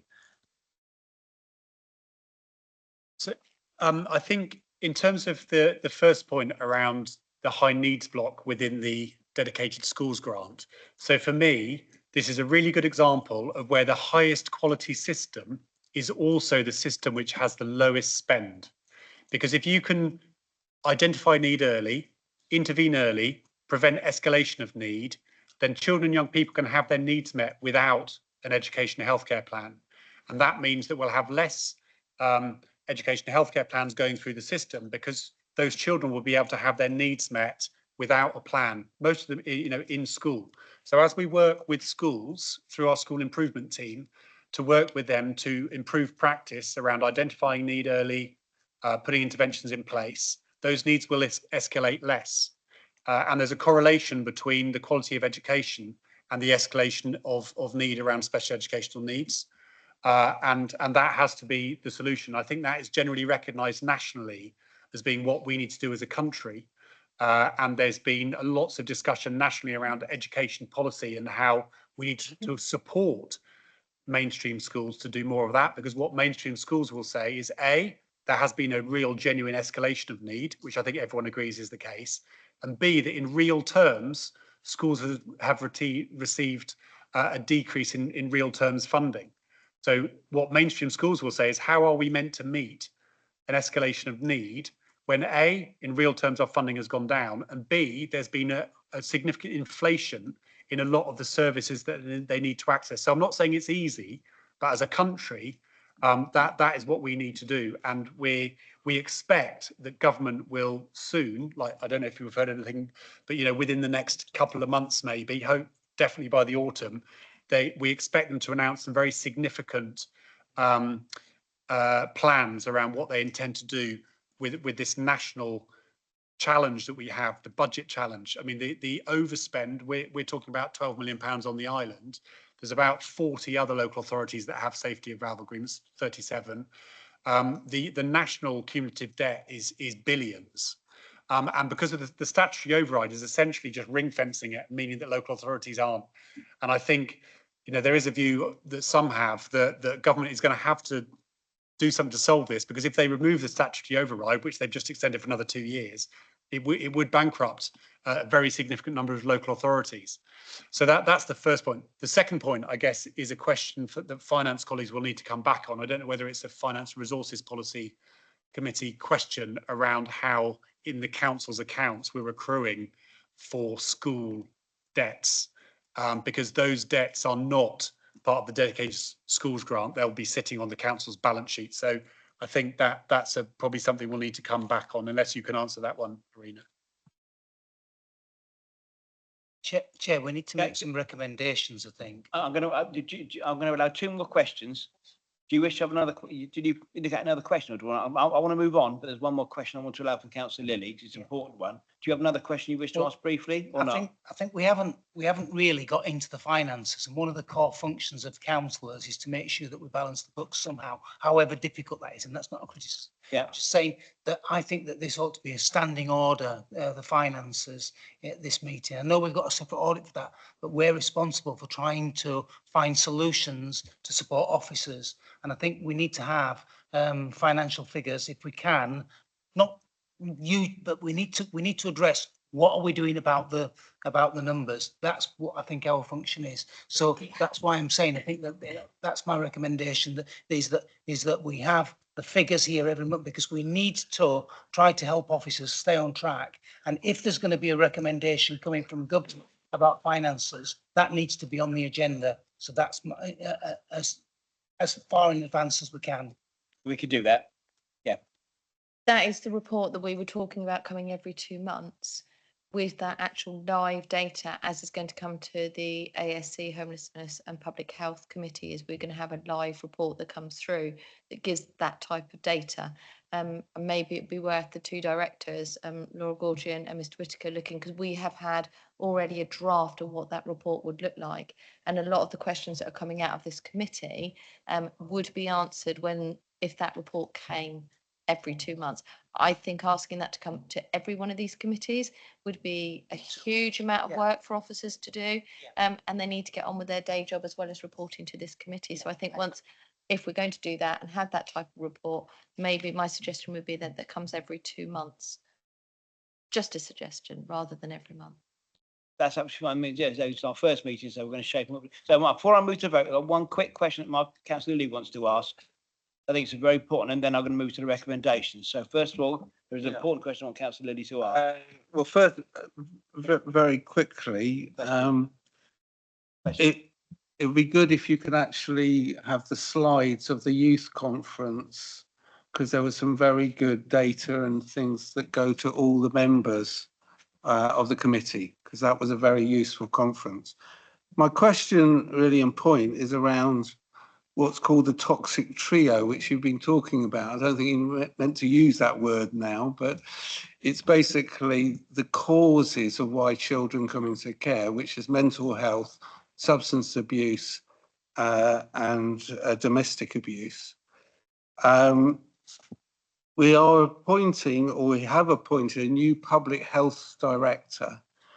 And that director has some statutory responsibilities like domestic abuse, also around mental health, and also around substance abuse.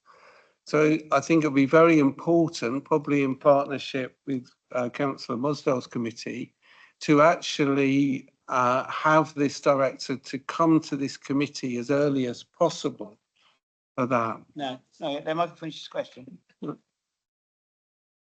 Finish the question, yeah. Because that public health budget should be geared towards interventions to tackling those issues within that, and particularly on domestic abuse of that. The question is that we invite the public health director to come and talk to this committee. So you want to answer that question and your other hat on? So the only committee that can actually have, so public health director could come here, but actually on the adult social care, our committee is the only one that can have outside bodies come and talk. We are the only person that have a scrutiny function. We do need to be really careful with this committee that we are not becoming scrutineers, that we actually remember we are a decision-making board. You are all mini cabinet members.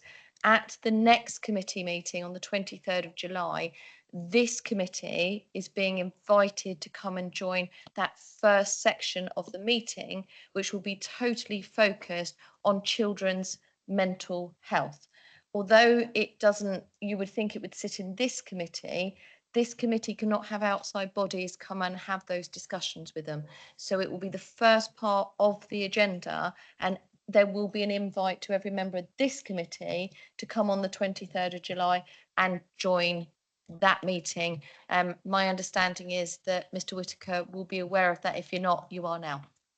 Thank you. It will cover all those aspects, and the director will be there. Although the set separately, the public health director is a council appointee and a council employee. So it'd be good at another time that director comes to this committee. Councillor Mosdell's already explained that we will be invited to attend her committee meeting, and to me that's good enough, covers what our requirement. So I'd like to move to the recommendation. Not the public director coming here.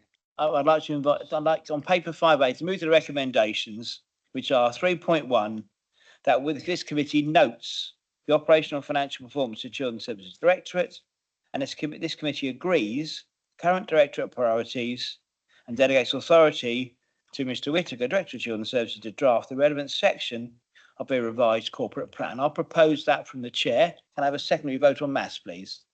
Okay, can I do the second? All those in favour of the noting the two agreements?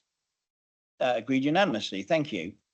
And thanks for the debate. It's our first performance thing we've seen. Lots of good comments and we can take forward.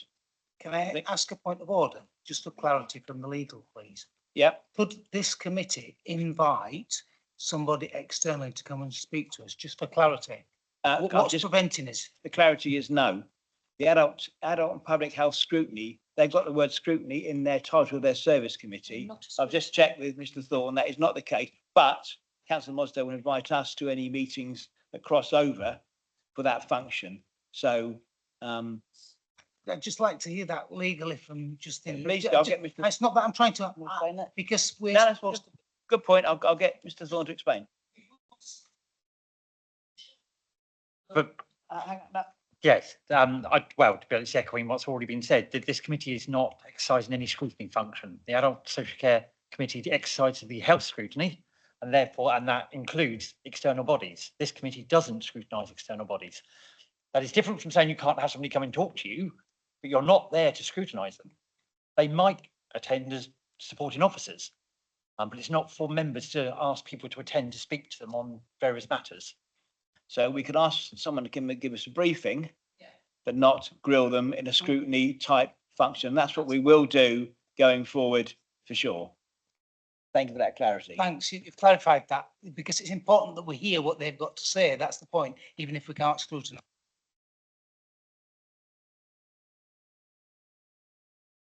We'll move on, if we can, to our decisions and updates, paper 6A, the Children's Social Care Sufficiency Strategy, presented by Kay.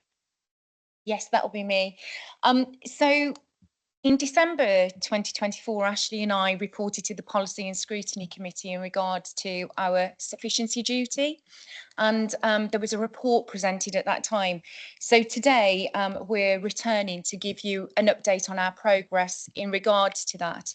So we have developed a sufficiency strategy. It is in draft at the moment, but we've been working really hard on that. And the sufficiency strategy is actually a legal duty upon the local authority, but also involves our partners. So it's a statutory responsibility where we have to make sure that we has, as far as reasonably practicable, that we provide the appropriate accommodation for the children that we care for. So a sufficiency strategy is an analysis across the system, and usually we look at a 3-year trend data in regards to the reasons why children come into our care, and we do a forecast around the homes that they require to make sure that we look after them. And that's also not just for our children that are cared for, it's also about our care experienced young people also. So the strategy has a number of functions. So it looks at early intervention prevention. So we look at what we call an edge of care element. So how do we prevent children needing to be cared for by the local authority? And then the really important part is looking at how do we create the right homes for those children if they do need to be cared for by us. So it's making sure we've got the right homes for the right child at the right time. And we have other specific duties, and there's guidance that we have to follow about that. So key principles within legislation about making sure children are close to home, that we shouldn't be moving children's schools, their communities and so forth, unless absolutely exceptional circumstances. You'll be aware, and Ashley's alluded and shared some of those points with you today, we have a real challenge in regards to finding and identifying the right homes for children, both locally, regionally and nationally. So it's not unique to us on the island, it's a national issue. However, we do have a greater challenge on the island because of that stretch of water. So if we can't provide a home for our child locally, then they will be placed at a distance. And as you know, that will be a separation from school, community and home. So it's a really important document. But what I wanted to update you on is, whilst that's in draft and we're finalising that strategy, we've already introduced the work streams that will carry out the activity in that regard. And Mark and I are working very hard around developing the action plans around those work streams at the moment. So there are 6 work streams. There's a work stream which is about participation. And this is not just about the sufficiency strategy, because participation and involvement and engagement of children and young people is a responsibility across the whole of children's services for all of our children. However, what we do need to do with any strategy or work that we're undertaking is make sure that we co-deliver that and co-produce a document. So whilst it's draft, there will be a stage and a process whereby we work with our children that we care for and our care experience young people to support us in that. We have an edge of care work stream, which is, as I've just mentioned, it's about how do we prevent children coming into our care to make sure that we've got the right intervention and resource to support them. But also, edge of care is also about how do we reunify children back to their birth home, family, friends, if that's appropriate for them. So it's reviewing our current arrangements and it's looking at how we strengthen and improve on those. A work stream around permanency. So again, we have a legal responsibility to make sure we do what's called permanency planning for children. So our permanency work stream looks at how do we achieve legal permanency for our children. And this is about so children don't then need to be cared for by the local authority. So it'll be looking at arrangements such as kinship care, looking at special guardianship orders, and that's a legal responsibility where another adult would become the equivalent of their legal parent. So they wouldn't be requiring a social worker and so forth. So really important arrangements. And also looking at permanency planning. So how do we make sure every child that we care for has a permanent plan? The other work streams, and this is a really exciting one for us, is about fostering recruitment and retention and also reviewing our marketing strategy, because what we do know is we need to increase the number of foster care homes that we have for our children on islands, but also on the south coast. So there'll be some work taking place over the next year around our arrangements there. The final 2 work streams, again, really quite critical when it comes to finding the right homes for children, is commissioning. So, of course, if we're going to identify the right homes, then our commissioning arrangements are going to be really key to looking at that. So, looking at supported accommodation offers, do we put out to tender what we think we need for our children and invite providers to put forward an offer of how they'll deliver upon that, for example, reviewing our arrangements for our children who have learning difficulties or disabilities at Bewley House. What we do know is that the fabric of that building is left wanting, so we need to make plans for those arrangements for our children moving forward, and that includes children who need short breaks facilities as well.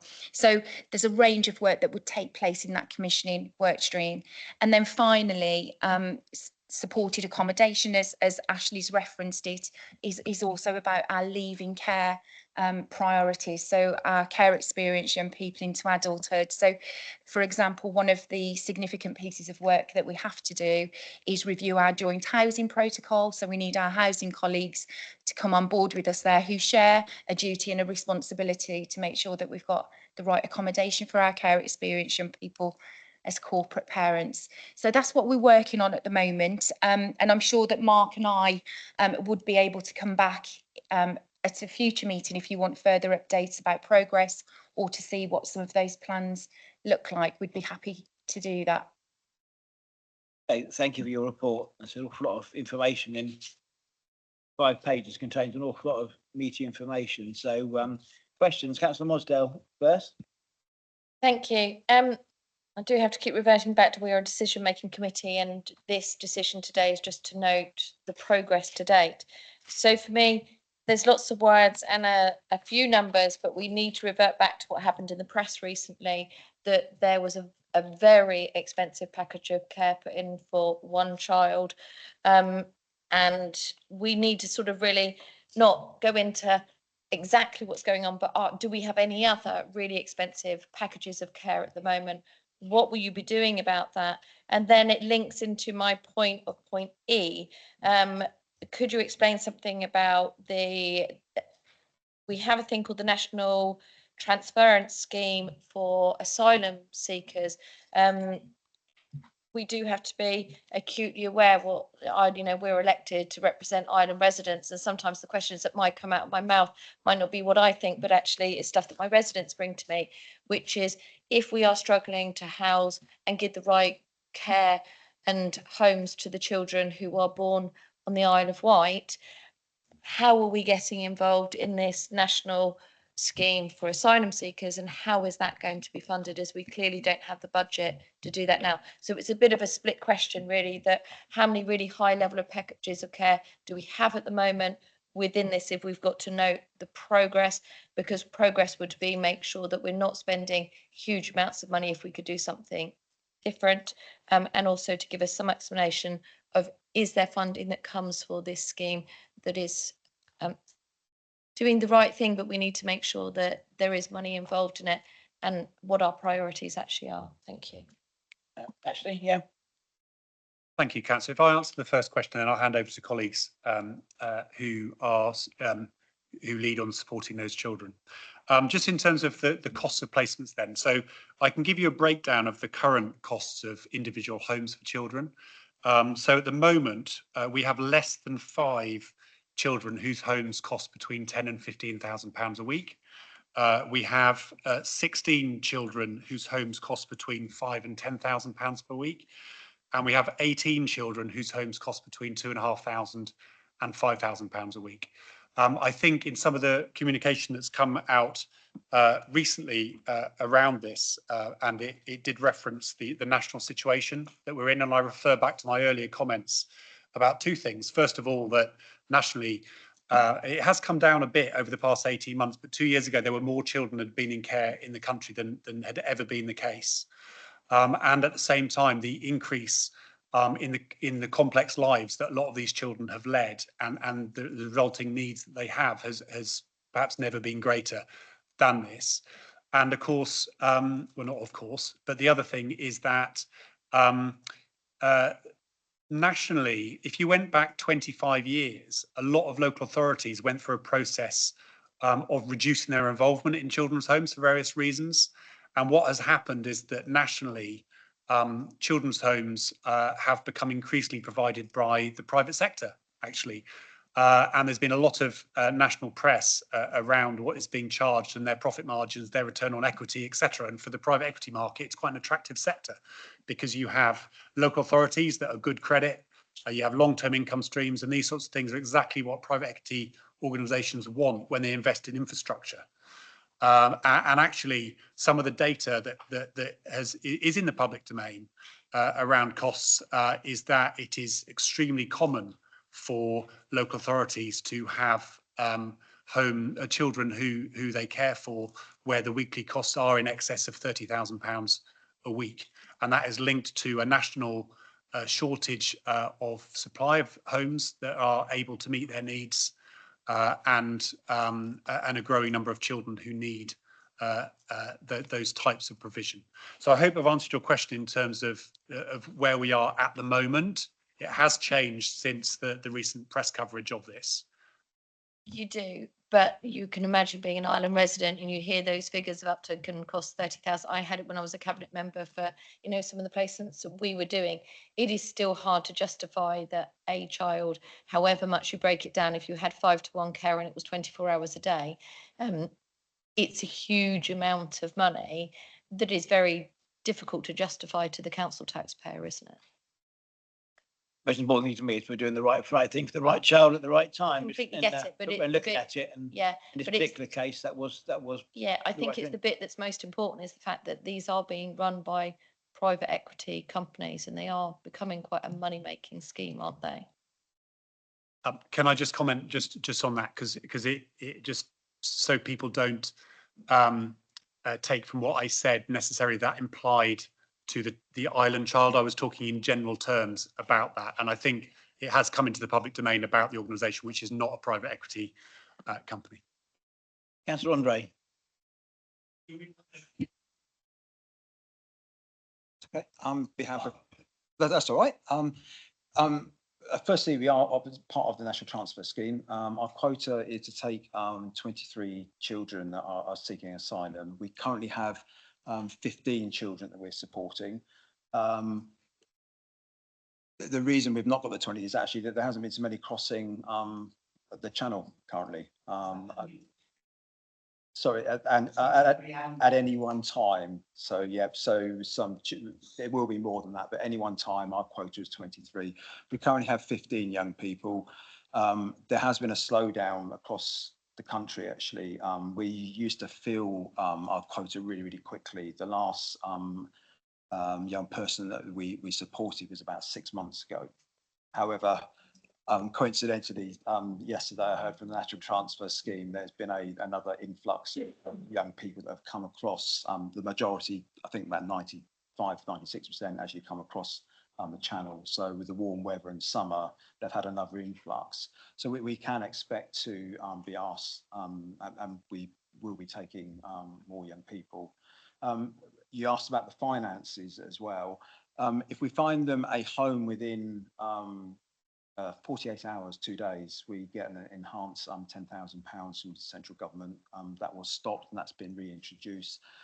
They do cover the cost of finding home. I couldn't tell you how much and if it covers all of it, but that is a finance question, but others might be able to answer that. Your other question was about the pressures on homes. The majority of our young people that are seeking asylum are actually, most of the homes are on the mainland, and there's been a number of reasons for that. One is our lack of homes on the island, but two, culturally, we've made a decision a while ago that actually some of their cultural needs are much better met in communities that can better meet them. And that's one of the decisions. But we do have some on the island and that they do really, really well. I think it's one thing we have recognised that actually we'd like to build some of those community links on the island so we can keep our young people closer to us as well. But that is where we are. Okay. Now, Councillor Andre, thank you. Thank you, Chair. It is on my register of interest, but I feel I should declare that I am on the central list for Adopt South, which is the adoption agency that we use. But my question is actually about fostering. So I read in paragraph D that it says that part of the sort of improvements is improved marketing activities and online support. But I know that historically and currently as well, there seem to be some island families that don't, for whatever reason, come to us as a local authority for fostering. And I know that there is competition, very much competition from the independent fostering agencies. I know that some work was done because there was, it's not all about the money. And I think if families are very interested in that, then we have to question, are they the right families for our island children? But obviously it is an element. And I know there was an anomaly where Portsmouth were actually paying more than we were. That was levelled. But in terms of the independent fostering agencies, how it's not just, would you agree, it's not just about the marketing activities and the support, it's about the whole package that we actually offer to our fostering families to encourage them to come to us as a local authority rather than go elsewhere. Thank you. I think you make some really valid and important points there, and I agree with you. So yeah, there's a range of activity that we need to undertake. So we do have independent fostering agencies on the Isle of Wight, and therefore, you know, that would tell you that there are other foster carers on the island who are working for other agencies. So part of the commissioning activity will also be about any independent fostering agencies on the island actually looking after island children, because we do have children who are cared for on the island who are the responsibility of other local authorities on the mainland as well. So that will be part of the work we'll undertake. But in regards, the reason I say this is very exciting is I think we have multiple opportunities to increase the number of foster families we have on the island. And that will be about how we market ourselves so that we compare to an independent fostering agency. We need to be very business minded and we need to operate in the same way. We need to be swift in responses when people contact us about fostering to make sure they get the right service. What we do know is that whilst fostering allowance or finance can be important, it's not the primary factor. So people often become foster carers for altruistic reasons. But what is really important to foster carers is the range of support. We actually have a really great offer of support on the island. I don't think we market it very well, and I don't think we share that very well. So we're going to work with our foster carers to help us shape our offer so that we can advertise that more clearly and actually get foster carers to help recruit. We know that word of mouth is one of the key ways to do that. So there's a lot of things that we need to do. We're also very ambitious and keen to become a fostering friendly local authority, which means that we have a kite mark to say that we support our own staff in becoming foster carers so that we demonstrate through role modelling. And also that then gives us the opportunity to go out to wider partners and businesses on the island to encourage them to do the same. So, for example, there's opportunities through our NHS colleagues, through police colleagues, through Vectors, through other organisations. So I think we've got many opportunities. So we're quite excited about putting these plans together and starting to put it into fruition. Hang on, I'm going to have one more question from Councillor Love and then we'll move on. So, Councillor Love. No, thank you. If I could just use that just as a little, so I've liked everything that I've just heard. What I think that we're missing from these reports is some solution focused things that go on each of the questions. So what we have is a report presented to us. So we're a decision making group. What I'm hearing is lots of, you know, conversation, positive conversation, but what we're not really doing is perhaps I'm describing this wrong, is you're presenting us with a sweeping overview. And we're a committee that's here to make recommendations to move forward, apart from one big recommendation, which is to note the reports. I mean, that's not making a decision. That's you know, it's not making a decision. We're just noting that. What I would like to see in these reports is, so I'm just, you know, so foster carers, for instance, you know, I could ask lots of questions like, so you've raised lots of questions for me. So I'd like to say, well, actually, I'd like to see how we've been doing in recruitment for the last 10 years, for instance. So you could be saying to us, our solution is what you've just described, okay? But and it doesn't have to be lots of words. It can be 4 or 5 words for each of the things, which is the solution is this. So we've got something to be able to say, yeah, that because we're not demonstrating to the public outcomes. It's easy to say we note your comments. You know, that how does that really help you? You know, we need to be saying a bit more specifically, this committee would like to see, which could come from this, and it could come from you too, because you guide us. We want more money for, and the answer might be no, because it's not there. But I think we're not really, we're just talking about things. We're not really solving the solution, the issues. So I'm suggesting that you can't do it with every single point on here, but you know, so foster care has a description, and then you say, and the solution is, or 2 or 3 solutions in 4 words. The solution is we need more foster carers, or we need more foster carers, and we can do that by this. Because I am very aware that this is an industry as well, you know, and all of the things that you have said and described. So what is the solution?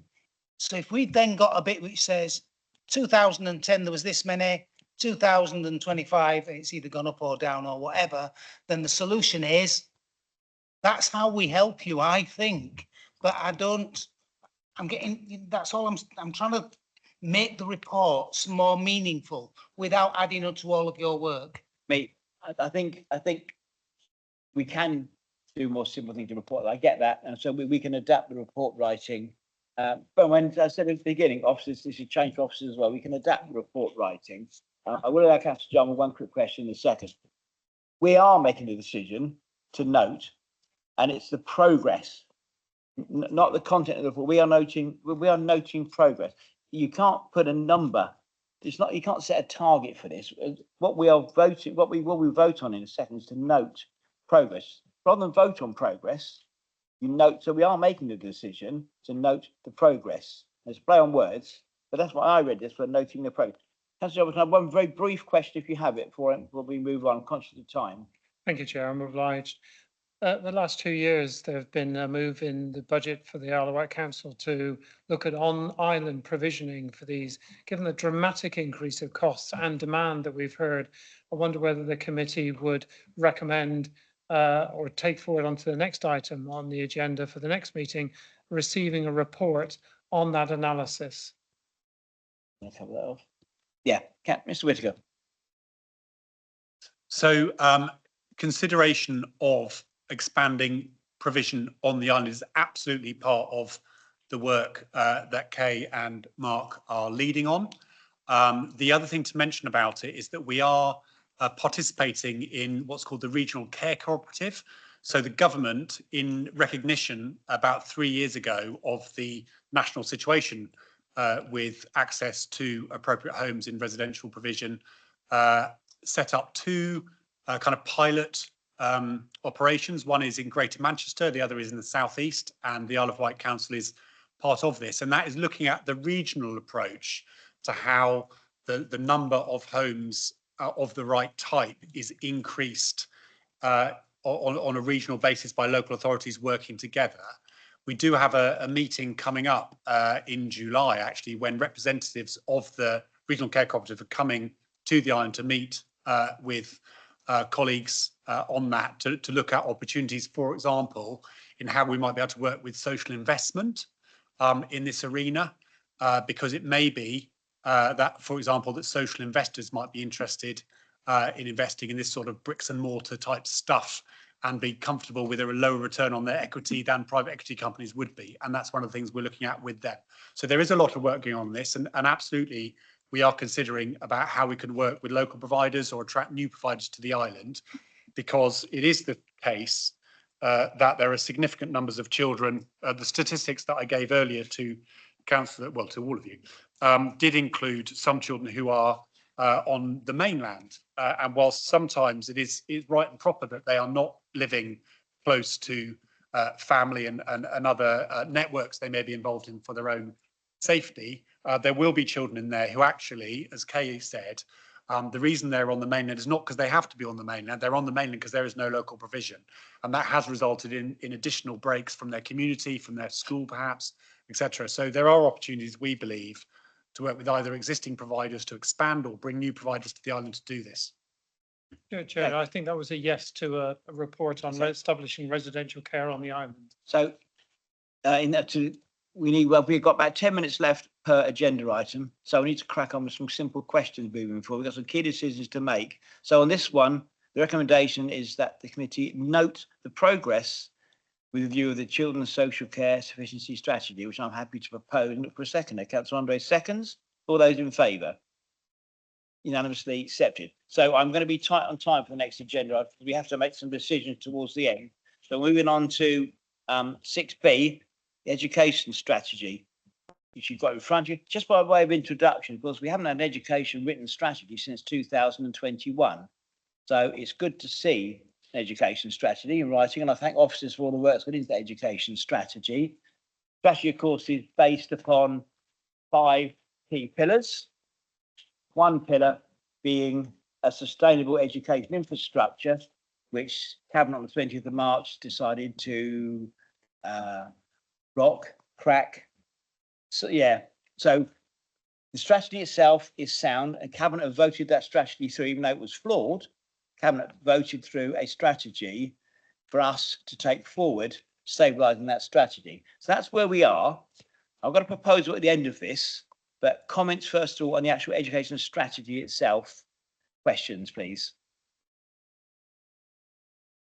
And do you want to introduce, or are you happy just to take questions, Naomi? I mean, all I would say is that this has been developed over the last 12, 14 months, as you know, with various stakeholders from across the education system. We've worked hard to listen to the voices of people in here. As you say, it's got 5 pillars. And, you know, it would be really good as we put the building blocks to create and realise this strategy, you know, the way forward that you want as councillors. And obviously we have our new school improvement service, so it's really important that we understand from you which direction you wish to us to focus on the next 12 months. Strategy is a really excellent piece of work, so thank you to that, to everyone involved in doing it. So thank you. Councillor Andre. Thank you, Chair. I think what we're being asked as a committee is to identify priorities. And we heard in one of the earlier papers that one of the difficulties at the moment is Pillar 4, which is a highly trained workforce with a range of continued professional development and clear career routes.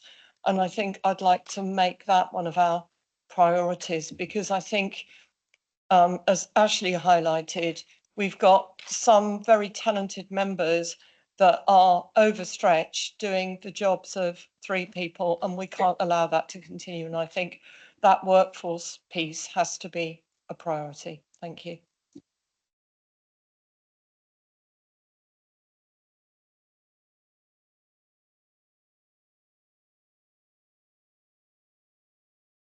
I think on the 21 in the report, I think it's page 81, in the report, the update report, you've obviously got the important section of it, economic recovery and reducing poverty. My question is, would you agree that educational attainment and poverty are closely linked, with poverty significantly impacting on child's educational trajectory and future opportunities? How are we going to build? Because what we learned through the consultation process and the school place planning was that there are clear areas of poverty and of children that are having difficulty to get to attainment because they haven't got a meal or they haven't got the proper clothes. And we need to make sure that we're tackling those social and economic welfare reasons, right, around poverty, to make sure that there is equality. So to me, that is essential, and all the research shows that if a child is in poverty, they are not going to attain educationally. How do we get that equality? And I see that as a priority. I think it's a really important point, but I would like to also stress that up and down the land, we have schools that are in areas of real deprivation where they do exceed national targets and national benchmarks, and we can't let poverty be an excuse. We actually absolutely need to have high aspirations for all of our children, and I think that having Beth, who was the head of 9 Acres, our only outstanding school on the island that achieves WOW with, you know, its challenges, is testament to the work we can do on the island, and we will continue to do so. And I think that we need to recognise that we have to address poverty, but we also need to make sure that we don't use it as an excuse. Another supplementary. Michael, I need to move on. How can we get the equality of those two things? By having high aspirations and ensuring that we have really good professional development for our staff, and that we absolutely focus on what goes on in the classroom. So high quality inclusive teaching, and we don't make any excuses up. You know, we hold leaders to account. We work with governors to make sure that we hold leaders to account, and that we have the trained workforce to deliver that excellent experience we want from our schools and for our children.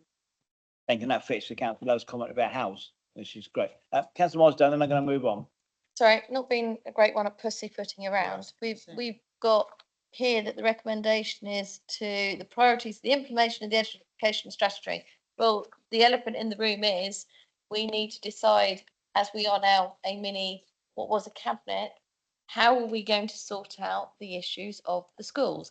How are we going to have that open and honest question and discussion of, we all know that we have too many primary schools for the amount of children. So how can we agree this at the moment if we don't actually know how we're going to make that sustainable education infrastructure? You know, we need to have that discussion. Was 6 schools too much? How do we do it? Do we do it by area? I don't see in anywhere on here when we as that committee, who are that decision making board, who are meant to work with officers to lead them to make that decisions, where is that? I need to know when we're having that discussion before I can vote for anything. Yeah, I will come to that when I reword the proposal in a second. I agree, Chair. It's a recommendation that the committee identify their priorities. Well, we haven't had a discussion about how we identify our priorities, which would take forever, perhaps. But the officers have had that conversation, so we need to be led by the officers about the priorities as they see it before we can make a decision, because this is a question to us. It's not a recommendation that the committee identify their priorities for the implementation of the education strategy over the next 12 months. That's a huge, yeah, it may well be there, but it's a huge, you know, and we've got 10 minutes in which to do it. That's not. Do you want me to make my, okay. The proposal was always going to be, we have to address the elephant in the room. You're absolutely right. Councillor Mosdale's right as well. So I wanted to first of all see where the British priorities were. British priorities are, as Councillor Andre quite rightly said, professional development, highly trained workforce. That is a priority for the officers to work on. Poverty was quite rightly mentioned by Councillor Lilly. But for me, we have to instruct officers. We would like to have, my proposal is, the officers bring back a paper to us in October with all the options regarding sustainable education system. By all the options, I mean not just, I don't want to close schools, but we have to know what all the options are to address the problem that the OSA has recognised that we have, Cabinet recognised that we have. The solution has not been put in place, which is why Pillar 5 is unsustainable at the moment. So I would like to propose that we ask officers to work on an options paper for us to fully discuss at our October meeting, all the options to address the critical problem we have of surplus school places. Anyone that's a school governor would realise schools' finances are absolutely under severe pressure. And we have to address that as a separate issue rather than in this 10-minute paper. So, and I'm going to propose. But we need to ask the question. What question? Is the time scale? This is all time pressure. That will come out on the paper. If the options are that we do nothing, we won't accept that, because the report on Harrison says we have a severe problem that we must address. Yes. So we have to do something. But that's why I'm asking about the timescales, Paul, because every delay impacts upon all of that. If we're not making a decision until October. With all due respect, Cabinet delayed this for 4 years. I'm not going to. Yep. I'm not going to allow that to happen. We have to address this issue full on, and we as committee, we will. Can we do it in the timescale? That's what I'm asking officers. If we don't... Paper that we'll ask officers to produce, we'll say what all the options are, and if the option then is to recommend school closure, we will discuss that. We will discuss how. September, October. That's 5 months delay, Paul. But the point is, the strategy was all in place. The only part, the strategy was good. The only pillar of the strategy that didn't work well was the bit about the sustainable education system. They worked for years on the strategy. The strategy. I'm saying we're holding back until October, and we need to move forward before that. We're going to ask officers to produce a brand new paper using what's gone in the past as a base. Past system, we're not going to discuss the past system, the report's covered that. I would like a paper for this committee in October with all the available options available to us to address this problem. Not to be rushed, be done through properly, openly and transparently. And whatever that paper comes out from, we will deal with it at length at our October meeting. It sounds a long time, but it isn't. After 4 years of doing nothing, we're addressing this in our third committee meeting. So I think it's fair to say a paper with all the options is what we need to see to discuss at length. I understand that, Paul. What I'm saying is it hasn't just got the timescales for October, it's the timescale of implementation after that. That's what the paper will cover. Yes, but if it takes 3 years to deliver it, that's what I'm trying to understand. From the point of October, which is 5 months away, if the timescale to deliver is 2 years, you know, it's got to be delivered September to September, really, hasn't it? Unfortunately, well, Naomi. I like the idea of a suggestion of a paper. If we have options, then we can bring that back to you in October with a variety of different things that you can select and we can debate around what is the best way forward. Because we need to factor in, we've got a school holiday coming up. And if we're going to do this properly, we need to work with head teachers and governors around the island. So even October is quite soon, just to give an options paper for you to consider those options. That's not saying we're going to say, you've got to close these schools or you've got to do this part. You know, it's about saying these are the different options that are available to you. Which ones do you want for us to pursue and go down that route? Councillor Brady, could I just state that options paper is, we're not naming schools in that option paper. What we are saying is, what is the way forward? Do we as a committee have an option to look at area by area? You know, those are the type of things we'd like to see in that option paper. What is the best way of managing this situation that actually would ensure that we can have the solution, but doing it in a way that causes the least disruption, because the disruption that's caused so far has caused lots of issues. So that's what I'd like to see. Should we look at schools area by area? Those types of options is what we need as a committee, not naming of schools or anything like that at this point. Councillor Andrade, no. Thank you. Just quickly, we do need to address things like our academies going, well, as we currently understand, academies aren't included. So I think we need to make things like that clear. So it's not, I think Councillor Mossel is absolutely right. It's the principles of how we move forward and very clearly setting out what we can and cannot do, which we already have that information, but I think it's really useful, Chair, to have that in one report. And as you all know, I've already written to both of our MPs, asking them to see government guidance on funding for rural schools. Councillor Robertson has acknowledged my letter. Councillor Creeley hasn't acknowledged my letter. We are not going down a closure route. We're going down an options route to address a critical problem. What those options are, we need to see what those options are. And as a committee, openly and transparently debate all the options and decide which option we want to go down the route of. So that's why I think October to produce a paper, having been through this whole process before, giving officers over the school summer time to initially talk to head teachers to see what their views on options are.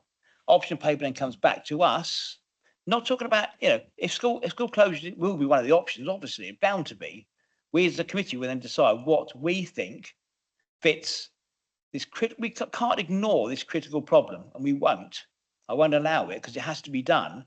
What the options are, we go from there, and we do it piece by piece as quickly as we can, working with officers to that solution. I'm just going to allow Chief Executive wants to say something. And I believe I'll allow her, if she's online, to say something. So, hello, Wendy. Thank you, Chair. I think the last couple of minutes Can't hear you, Wendy. Oh, someone's going to have to let me speak. I believe staff have muted you, Chief Executive. Can you hear me now? I believe the volume's on, but we still can't hear you, apparently. Can you hear me now? Hello? Can you speak, Wendy? I am speaking. Oh.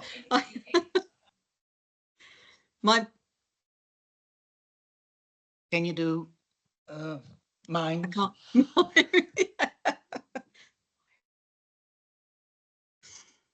If Wendy wants to speak, I can speak for her. I mean, if you're able to if you're able to do that. Wendy, you're coming up on my transcript, so if you speak, I can say what you're saying. Okay. Oh, Can you hear me now? Yes, we can, Wendy. Oh, fabulous. Thank you, Chair. What I was going to say was I think that the last few minutes of the debate has been really helpful for giving officers some clarity as to what it is you want from the options paper. And my understanding of what you were saying is that you're not looking at an options paper that names schools. You are actually looking at an options paper for a way forward for you to take as a committee. So I think that's, setting that out for officers has been really helpful in terms of giving them direction as to where you want to go. So thank you for that.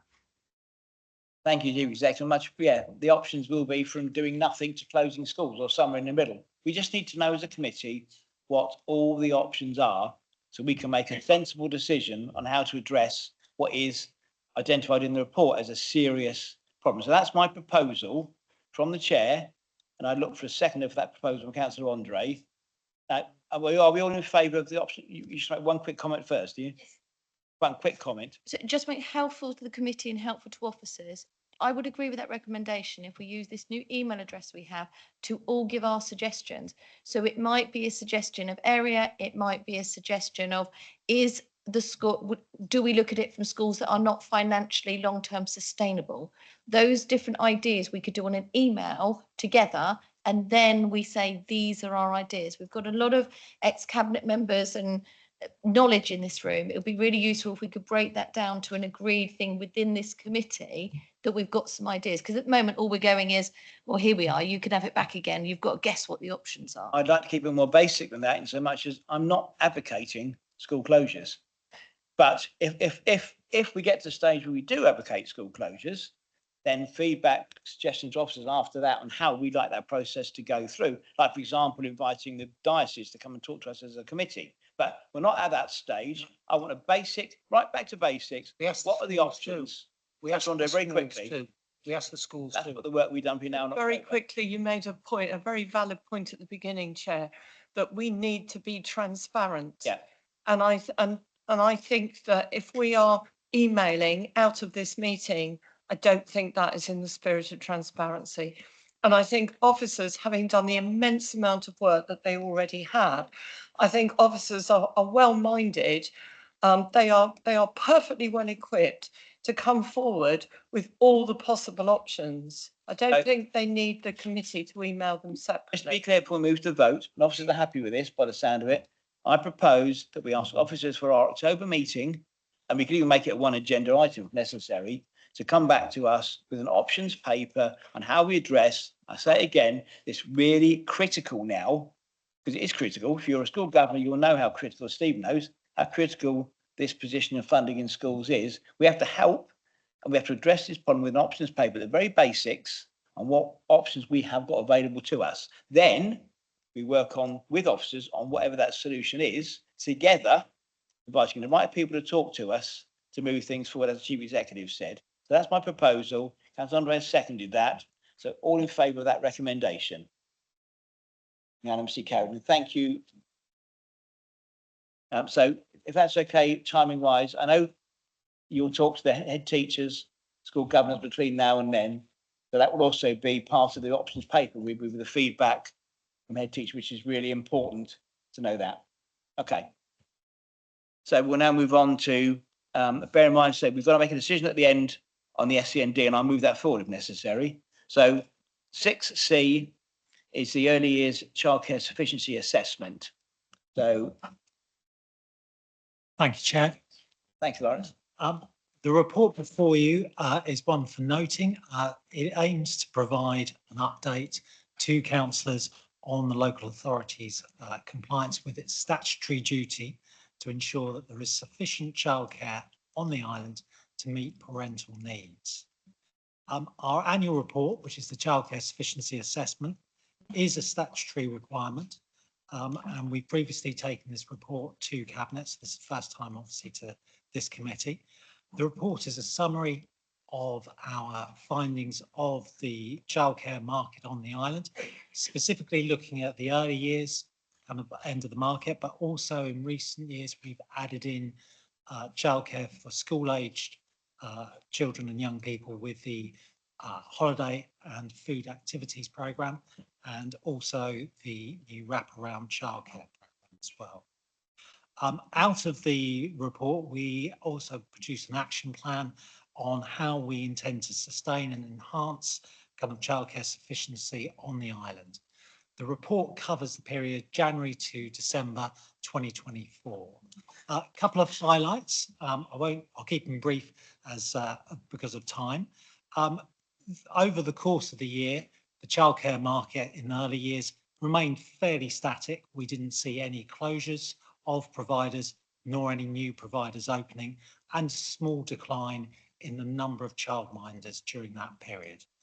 Overall, the number of places went up slightly, just over 1%. So we did ensure that we provided sufficient childcare places for parents on the island. During the course of the year, we also had the rollout of the new working parent entitlements. This provides 15 hours for children aged 9 months to 2 years old. That came in 2 waves, first in April 2024 with 2-year-olds, followed by the 9 months to 1-year-olds in September. We ensured that there was sufficient childcare places for parents by supporting our providers kind of with the funding to kind of expand their capacity, and we were in line with DFE kind of predictions for the island in terms of the number of extra places that were required. We delivered upon. Overall, during the year, 98% of our providers who were inspected reached good or outstanding Ofsted judgments, so we remained just above the national average, and that's kind of, I think, comes through in the rest of the report with our statistics for the early years market being either on or above the regional and national averages. We also brought in-house last year the holiday activities and food programme, previously delivered by Hampshire County Council. That was brought in-house, and we delivered again another extensive programme from over the Easter, summer and Christmas holidays, reaching a wider range of young people, children and young people, and delivering quite a diverse range of activities over those 3 delivery periods. We also started work on the Wraparound Childcare programme, which I'll come to in the next item on the agenda. As I said, kind of we delivered sufficient places for childcare over the course of 2024, and happy to take any questions on the report. Lawrence, thank you very much for your report. Before I take any questions, I'm just going to propose from the chair that we allow ourselves, if we need it, a little bit more extra time to finish the agenda item. So I'm going to propose, we won't do it, but we allow up to an hour's extension of the meeting if required, but I'm not going to allow these agenda items to overrun, but I don't want to cut anything off this agenda. We've got 3 items still to go. So can I have a seconder just to agree if we need it? Councillor Ford, all those in favour, I need 50% in favour. Thank you. I can't stay. I don't intend to be here for another hour, but I don't want to cut off, especially the last item on the agenda, which is really important. I'd like to be here for it, but unfortunately, I can't. Thank you. So we have the agreement, if we need to extend beyond 8 o'clock, up to an hour, but it won't take an hour, we will do. Thank you. Questions for Lawrence? Councillor Fuller. Earlier on, we heard about one of the issues with children entering reception, about a lot of the children not finding it difficult to cope with some of the issues that there were, and we touched upon parenting. Are we finding that childcare providers are giving that extra support for children to be able to enter reception properly? Have you done any research concerning that? One of the things that was raised with me was issues with children not being toilet trained when they enter reception. It seems to be a bit of an elephant in the room, but again, are we seeing support from childcare providers to make sure that they are supporting children on their journey into education? Yes, they are working with kind of like those children, but again, it is down to parenting as well. But the early years providers do play their part in kind of ensuring that children are ready for reception. Thank you for that. I'm just wondering whether there is a strategy in place with working with childcare providers to make sure that they are on the ball. A lot of the time I've spoken to childcare providers previously and they've said, well, this is also something parents need to be very, very focused at, but because of some of the environments that a lot of these children are coming from, it's very, very difficult for the parents to be able to focus on some of the important things that a child needs within their development. Yeah, I mean, it's certainly something we'll be looking at over the coming year as well. So it certainly seems to be an ongoing issue being highlighted by kind of our early years providers to us as well.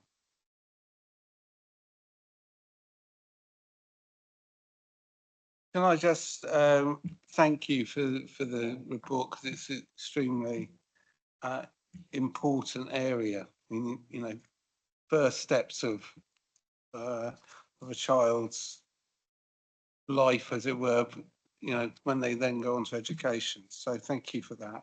I wish to propose to the committee that the committee, having been presented with the statutory childcare sufficiency assessment in Appendix 1, notes the local authority has met its statutory duty to secure sufficient early years childcare for parents on the Isle of Wight. Can I have a seconder?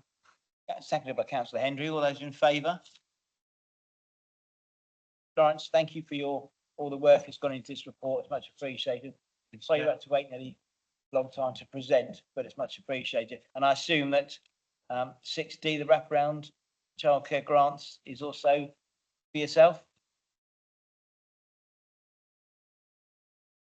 Thank you, Chair. Yeah, the next item, wraparound childcare grant recommendations from round 1.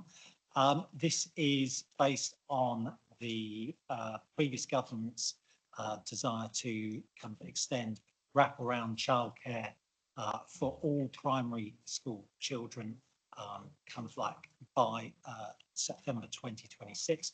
Wraparound childcare is defined as childcare around the school day from 8 AM through to 6 PM. We have done a lot of kind of like mapping work around kind of what is currently available, and then out of that work we went out to kind of like the providers, who are majority of whom are the primary schools, but with a few of the early years providers, as well as providing in partnership that wraparound childcare. As you can see from the summary on the report, we have quite a success in terms of saying that in terms of before school breakfast provision, we have 100% of our primary schools providing some form of childcare from 8 AM or earlier. So our focus has been very much on that after school market in terms of ensuring we can push those end times through to as close to 6 PM as possible. The kind of first round has allowed us to kind of change some of the statistics. So with the recommended kind of grants that are in the report, we hope to kind of move from roughly 25% to 40% of our schools offering either full wraparound from 8 to 6, or an equivalent wraparound, which is up to 10 hours around the school day, based on the kind of information that's been provided by those schools. The funding itself is there to reduce the risk for the providers, either the school or the early years provider, to actually add extra places or extend times by kind of underpinning the extra costs they might incur from kind of expanding their kind of wraparound provision. Parents are still expected to pay for the provision itself for the, through payments directly to the provider, receiving indirect kind of government support either through tax-free childcare accounts or through UC childcare. So they either get a 20% discount through the tax-free childcare account or potentially up to 85% of childcare costs covered by universal credit. The kind of recommended grants in this report cover across the island and has given us a good basis to open the second round, which has just happened, starting to build that and build demand to ensure that we achieve as close to that full wraparound by September 2026 when the programme comes to an end. Thank you, Lawrence. I'm gonna have the first question for a change. I've not asked many questions this evening. I think you mentioned about 100% of schools offer the before school activities. That must be rare for authorities and something we should be putting out there as a positive message, I think, for the island. Yes, yeah. I mean, it is quite unusual. I mean, we have quite a different market compared to a lot of other local authorities that are much more reliant on private sector childcare providers. Here we are reliant on schools and kind of early years providers, many of whom are on site as well. So they're on school sites. So it really allows for a lot of joined up working. So we do very well on that side. That must be a positive message. We should do a press release about that, surely. It's a positive message we should send out to the public that all of our primary schools, despite being in massive financial pressures, are still managing with public sector help to provide, you know, 'cause not many of them get the government funding because their criteria was appalling. But I think that's a sort of positive. We should get that message out as a council as a positive message. We intend to in the autumn, Chair. My We'll question, be running a marketing campaign to raise the profile Brilliant. of wraparound childcare, raising this very point that we have a very good infrastructure already in place. My This question is just was, building. the grants that you've just given out, how many primary schools actually applied to the council to be part of that grant scheme? Well, I mean, we were very lucky that all the ones listed in kind of the appendix were the ones that applied this time around. Well, this first time. So Sorry, not every school applied for. all the ones that applied were successful Right. because we've been working with them prior to the applications going in to ensure that they had a solid kind of application that they for funding. If any of us at school governors should be saying to our schools, please, yes, raise the profile of wraparound childcare. I will do that. Thank you. Thank you, Chair. Councillor Mosdale. Thank you. I get all of the appendix and it's asking for us to agree. Could you just explain fun to learn 15 minutes, 5 places, 6,100? I get all the others because they're noted to school, but this just says fun to learn. Could you just explain that, please?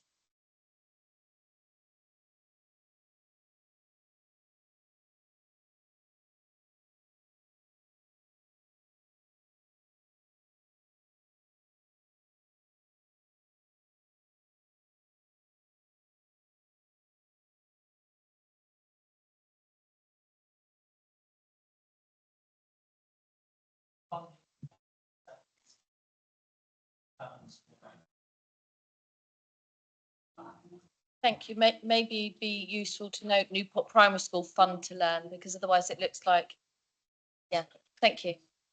Councillor Andre. Thank you, Chair. I'm sorry, you okay? My question is, if I'm understanding this correctly, the grants are for the providers to increase that provision, but parents still have to pay for the wraparound care. So is there any kind of, but the expectation is that parents that would be funded. Well,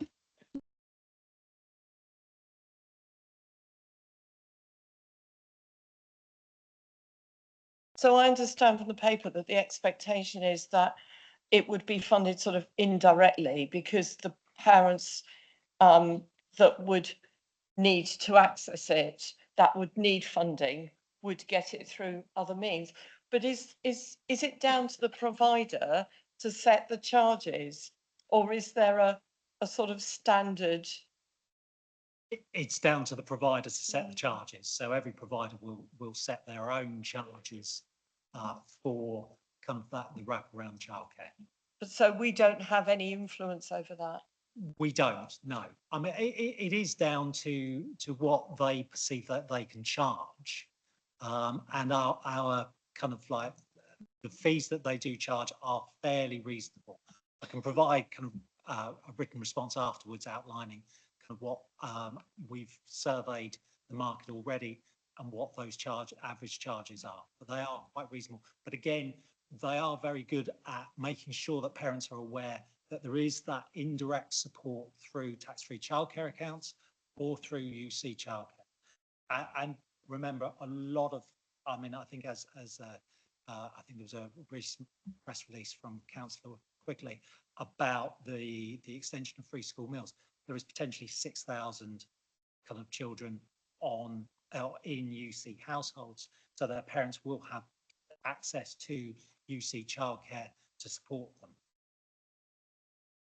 Sorry, just a quick supplementary, just in terms of the appendix, there's obviously there's quite a discrepancy between some of the numbers of places and the allocation of funding. So I presume that there was a sort of a standardized criteria that was used, but it's probably in there, but I'm not aware. Yeah, there was a standardized criteria. So in terms of the extra minutes, it is we had a set figure of how much that would be per day for the week, for the term, for the year. So I can provide that afterwards as a written response to Councillor. It would be useful to see, perhaps to share with all of us. So yes, please. Councillor Lilly, and then we'll move on. You actually said these were the all the ones that had applied. Is there going to be a second round? Because it seems that some of the areas, particularly of the schools that were, threatened with closure, that do have nurseries, haven't necessarily perhaps been in a position to apply. Is there going to be an opportunity for other schools to actually apply? You already mentioned phase two, didn't you? Absolutely. We've just opened the second round. Okay. Yes, so we're already out there. We've already received some applications and for us, from those schools affected. For us as ward councillors, if anyone in our area hasn't applied, have a word with them. Okay, thank you. I know Beth's probably mentioning when she goes around the schools as well. So yeah, there's another round coming. So I see no more hands up. Councillor, I was thinking about putting a hand up. You may, yes, of course you can.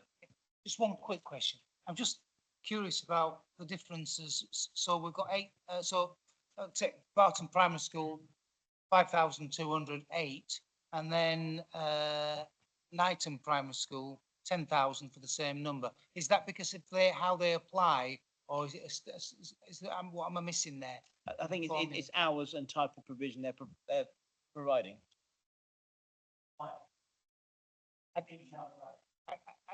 I don't think any of the detail. I just wanted to understand why some would get more than another, because the public will look in and see they get this and they get that. It's just as long as we're clear about explaining that, that's what matters to the general public. Okay, Councillor Lilly would like to move the motion. Can I move that the committee approve a total spend of 179,850 to award grants to the organisations identified in Appendix 1 of this report? I look for a seconder. Seconded by Councillor Critchism this time. All those in favour of that recommendation? Thank you. Anyone against? Any abstentions? Okay, all approved. Thank you very much. And Elaine, Lawrence, thank you. We will certainly hope you get barrage. You'll get that barrage of bids for your second pot. Now we will understand it. Thank you. Right, we move on to item 6E, which is the outcome of the SEND expansion consultation. This obviously was started prior to the last, prior to the consultation started under the cabinet structure. Report now brought back to us for consideration and approval. So, Naomi, Can I just apologise? I'm so sorry, I can't. That's enough. Thank you for your, Sorry. thank you for this evening. I apologise for the meeting overrunning. You made some good points that we'll take on board. Thank you, Chair. So you'll be aware that we were consulting on the expansion of SEND provision across the island. It's absolutely needed. We need to provide more specialist placements for our children and young people, and the paper details the level of expansion at the moment. So we are looking to harmonise our resource provision numbers. So within primary, they will all be 12, and within secondary, there'll be 20. That will provide us with much more needed mainstream provision, so the children can stay with their friendship groups and their peer groups. And then we're looking to expand our specialist provision within Medina House and at Lionheart. The expansion of Medina House and Lionheart would be for January 26, and the other expansions would be for September 25. Any questions? I've got one actually, just a simple one. The expansion of the resource provision at Honey Hill Primary School, I'm sure that won't be affected by them becoming part of Ormiston. That it will still carry out, that we can still implement that before Ormiston take over. Yeah, so we're planning to do that one for September. We've been working with the school and the governing body, and they are happy with the suggestion to expand the RP there. Councillor Mosdale. Yeah, only just, so you've got all the response. Thank you so much. It's quite clear on the responses and everybody seems quite happy with everything. Apart from the Medina House one, there were concerns by the people living in the Chillerton area that they hadn't got the letters. Now they have had the letters. Are they happy? Yes, they are. The letters did go out and they were postmarked by us at County Hall. For some reason, they were delayed in the mail system, but that was nothing to do with our postage of them. But they did get them. I'm not worried about that. All I want to know is now they've got them, they are happy. Yeah, and we've had 2 different sets of face-to-face consultation events with them, and we've had really positive engagement with the community there. Councillor Crichton. Thank you, Chair. These schools that these placements are going into, are they on board with it? Are they all really, looking forward to this expansion and able to cope with it? I mean, it's a bit of feedback from the schools, really. Be good. Thank you. All of the schools we approached beforehand and asked them whether they'd be keen to explore this, and they all came back and said yes. Obviously, we need to do profiling work around the young people, children, young people that will go to those provisions. That's quite a key piece of work, and we have got head teachers that are asking for that information. And obviously, until we've made a decision, we can't do that, and it is quite late in the school year for that. But obviously, this is really vitally important for our SEND system. We've had really positive feedback from all stakeholders. Obviously, there is some anxiety around which children they